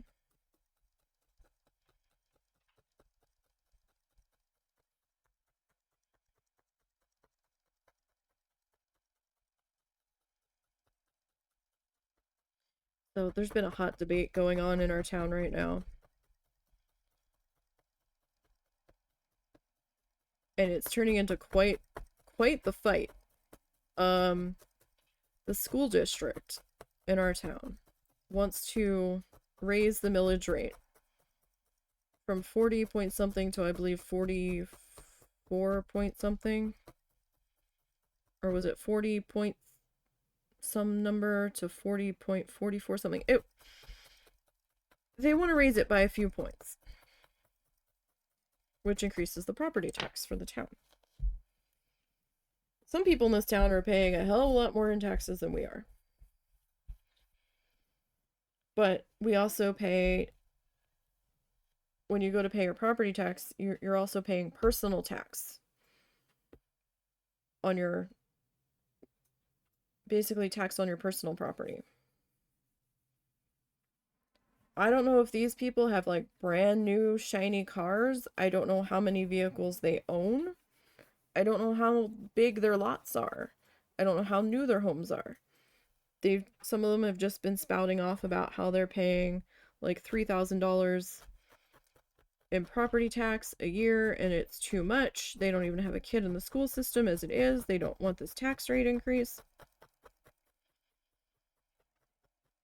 But everything I was seeing when they first started talking about this was kind of vague about the plan for this increase. They were just kind of nonchalantly saying, oh, well, we need a new elementary school because the town is growing and we need a new building to be able to deal with this many kids. The town is growing. I will give them that. When we first moved here to help his mom out, um the population on the sign was, I think, maybe just under 5,000, and now it's just over 7,000. And most of that has come in like the last maybe 4 years. When COVID hit, the population of this town exploded. Um and I'm like, well, no, I don't want to have the property tax go up, especially not when they're not being very clear on what it's for. Yeah, they keep spouting off that it's for a new elementary school and a performing arts center. And that's kind of a kick in the head. I'm like, a performing arts center. And they were saying, yeah, so the kids have a place where they can put on their performances, like the theater kids and the band for the schools to do their concerts in. And I'm like, what am I missing? Because in the school system that I grew up in, most of the assemblies and choir performances or band performances or theater shows happened in the cafeteria that had a stage built into it. They called it the cafetorium or something. It was part auditorium, part cafeteria. And I'm like, okay, like they just finished building a new middle school. Like this was their first year in the new middle school building. And I'm like, why didn't they put it in the middle school then when they were building it? This performing arts center. Why didn't they attach it to the middle school complex? No, they didn't do that. Okay. And I finally saw a more detailed plan of what they wanted to do the other night in a news article that somebody on one of the local news stations did. So, sorry, I needed a drink. The school district, or maybe it's the city, if they get the millage increase, someone's going to issue bonds in the amount of 39.4 million. 30 million being allocated for the new construction of this performing arts center and new elementary school. I don't know a lot about bond issuance and city construction and city politics and all that. But I can read. Sometimes I understand what I read, sometimes I don't, and I need it explained a little bit more in depth. But the article clearly stated 39.4 million in bonds being issued, with 30 million of it being allocated for the construction of both of these buildings. What's the other 9.4 million for? Is it in case construction costs go over what was planned? Is it like a buffer and it'll be returned back if they didn't need it? they never explained what this other 9.4 million was for, and I have questions. Maybe I'm just dumb and I don't understand these things because I've never really paid attention to them before. But it wasn't explained in the article, and I'm like, okay, well, right now we have a 9.4 million floating somewhere. Why? If I'm going to have to pay this tax increase, I want to know what that other 9.4 million is for. I think we have a right to know.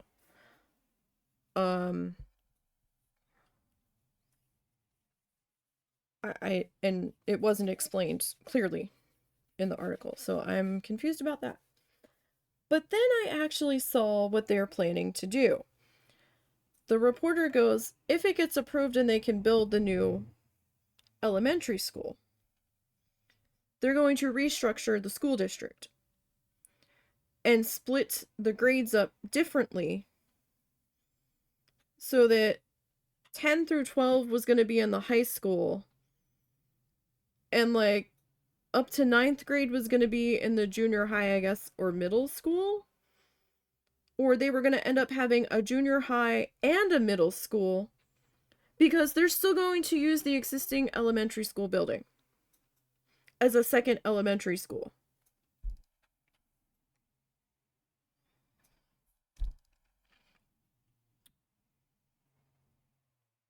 Why are we keeping a second elementary school building if it's in such a state that it can't handle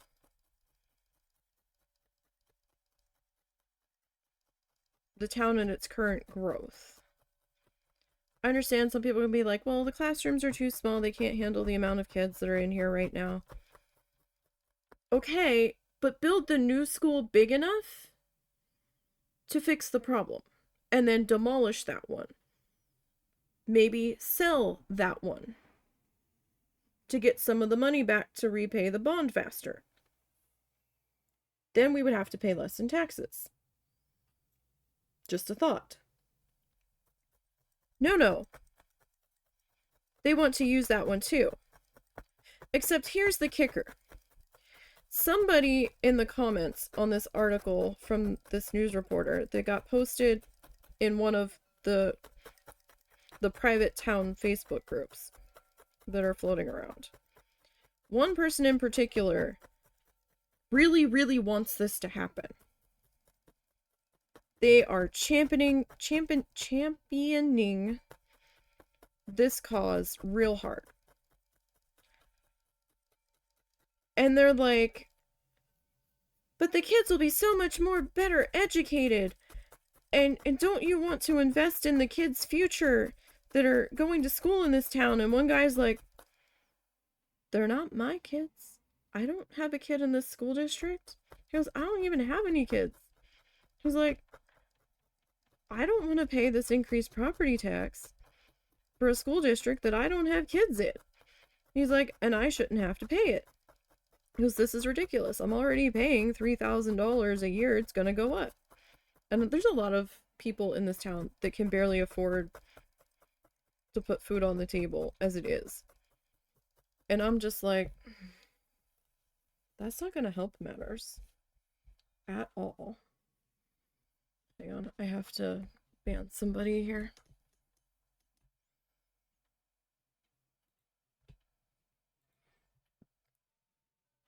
But here's the kicker.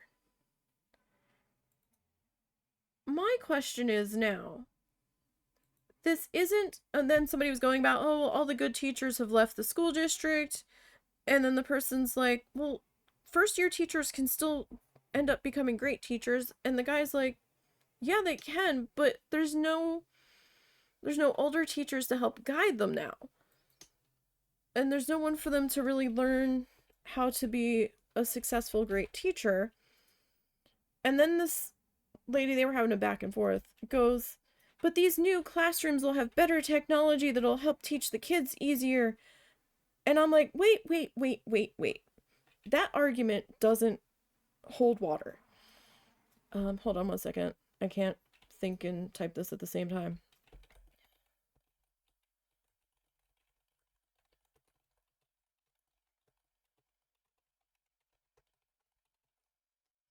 One second. My muddled thoughts get together here. So, if they're not demolishing the old elementary school that is apparently not up to the task of dealing with the population of elementary school age kids in this town, that argument doesn't work because the building is very old. That building doesn't have the technology integrated into it that a new building would. So that means that the kids in original building A are going to have a lesser education than in the kids that got sent to building B. That's dumb. If you're that worried about it, demolish building A and put all of the kids in building B, that's the newer building, and make building B big enough to house all of the elementary school kids. Like, the planning for this just doesn't make sense. And they want to put the new elementary school on the other side of town, away from the school complexes that we have.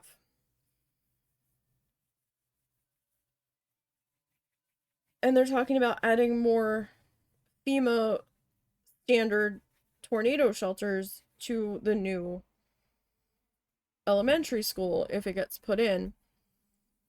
And I'm like, oh, okay, so more tornado shelters for the town that can't be accessed during school hours if there's a tornado. Because that's how the tornado shelters work in this town. They're part of the school complex. So if school's in session, the public can't use them because they send the kids there.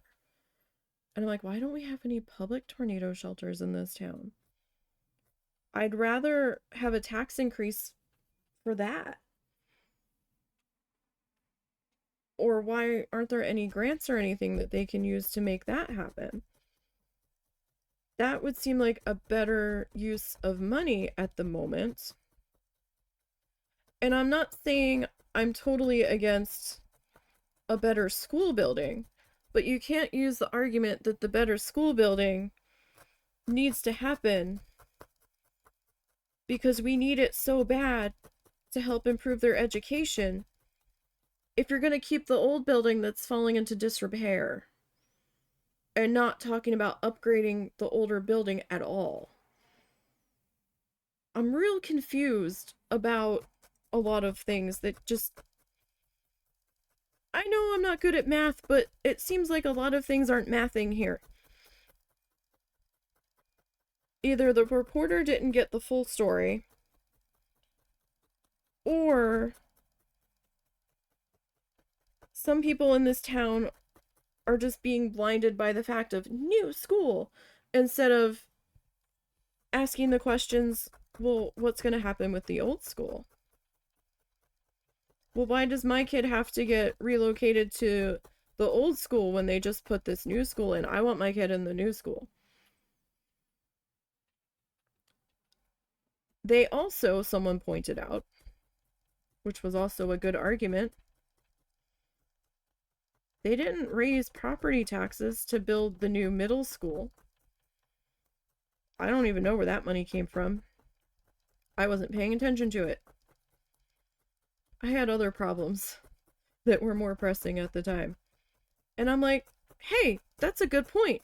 Where did they get the money for the middle school? If they were able to build the middle school without raising property taxes, why do they suddenly have to raise property taxes now to make this performing arts center and new elementary school a thing? I'm like, if the school district wants it so bad, why don't they do some fundraising? They make the kids fundraise for everything else. Why can't the school district try to do some fundraising of their own if they want this bad? Because there's a lot of people that are like, oh, hell no, I'm not voting for this. Now, if they're actually going to go out and vote is another matter. Don't know. They had some kind of deadline to finish registering or to register to vote in this election that I think has ended already, and I don't know if you had to register to vote in this election or if it was just trying to get people registered to vote, period, and if you didn't register by the deadline you could not vote in this election. I was a little confused about that. But there's a lot of mad people and they're like, hell no. And then a couple parents are like, I pulled my kid out of the school district because the bullying was so bad and they wouldn't do anything about it. They're like, the bullies aren't having anything done to them. They're not being punished. They're not being reprimanded. They're just being left to carry on like they are now. I mean, this is parents talking. I don't have firsthand dealing with them, so I just have to go by what they're saying, the parents of the bullied child.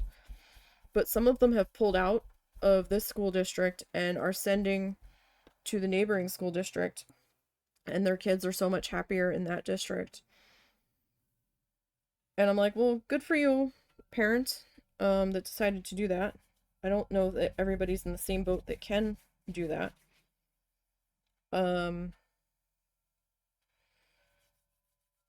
Oh, I just had a thought. I'll have to talk to the husband about that later. But it's just been quite the debate lately, and quite a heated topic around town. And there's just a couple individuals that are like really pushing for it. But I'm like, I wouldn't be so against it if they were going to demolish the old school and put everybody in the new one. Because then that argument's a little bit easier to deal with about, oh, better technology in the newer building to help the students a bit more. And although I don't know why we need like awesome technology in there, maybe to teach them the ways of the new technology in the world. When I went to school, we had an overhead projector as the technology in the classroom. And we weren't watching movies on DVDs. They started out as film strips with the film projector running in the background, and then, you know, I had quite a few classrooms where the film snapped while it was running through the film projector, and they had to stop it and try to figure out where we left off and try to like tape the film back together and rewrap it on the reel so it would keep going. I'm like, okay. We only like graduated to VHS tapes that the tracking was horrible on. Like when I got to maybe 6th grade. And that was only if the thing that we were being shown was available on VHS, or else we would be on the film strip.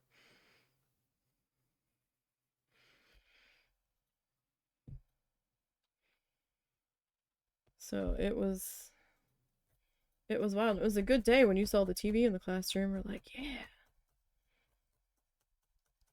we're watching something. Didn't matter if it was the most boring, dullest documentary. We were like, yeah.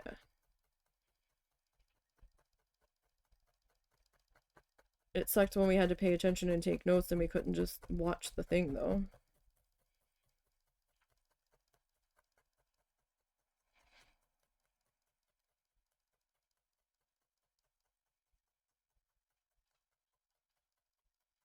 I remember we did one field trip. Was it 8th grade? And the school budget was hella tight. And our biology teacher wanted to take us to the zoo to see the animals. And to learn about, you know, their structures and stuff. And the types of animals and classifications and stuff that they were. Except the only way they could justify the trip as educational was if we filled out a worksheet the entire time we were there. And answered this sheet of like 25 questions. And your group had to fill it out. The group I was in was highly disorganized. And decided that they weren't gonna like try to get through the worksheet real quick while we were there. We're gonna wait till we were halfway through and then like, oh wait, the worksheet. We should probably start working on that. And so we didn't get to answer all of the questions before we got back on the bus, and they told us that we could finish filling it out on the bus. But we had to turn it in by the time we got off the bus. And I think that the group like didn't answer several of the questions, and some of the questions we had to BS and guess. There were no smartphones then. We could not look it up on the bus back to answer the question of which of these is a marsupial, or, you know, stupid questions like that. And there was like, if you didn't go and try to figure it out while you were there, you either had to get somebody else on the bus to give you the answer, guess, or you just left it blank and hoped you didn't get failed. I think that's the last field trip that we went on. That might be a thin spot now that I'm looking at it. I thought I had fixed it, but now it looks funny. Let me fix that spot so I don't forget about it.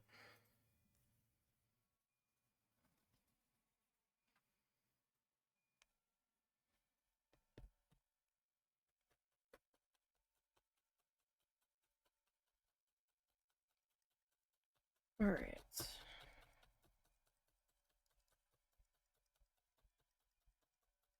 So I'm not too worried about a little bit of gapping happening in there, like with the pink poking through, because we're going to have our trees kind of lining up in there and covering that.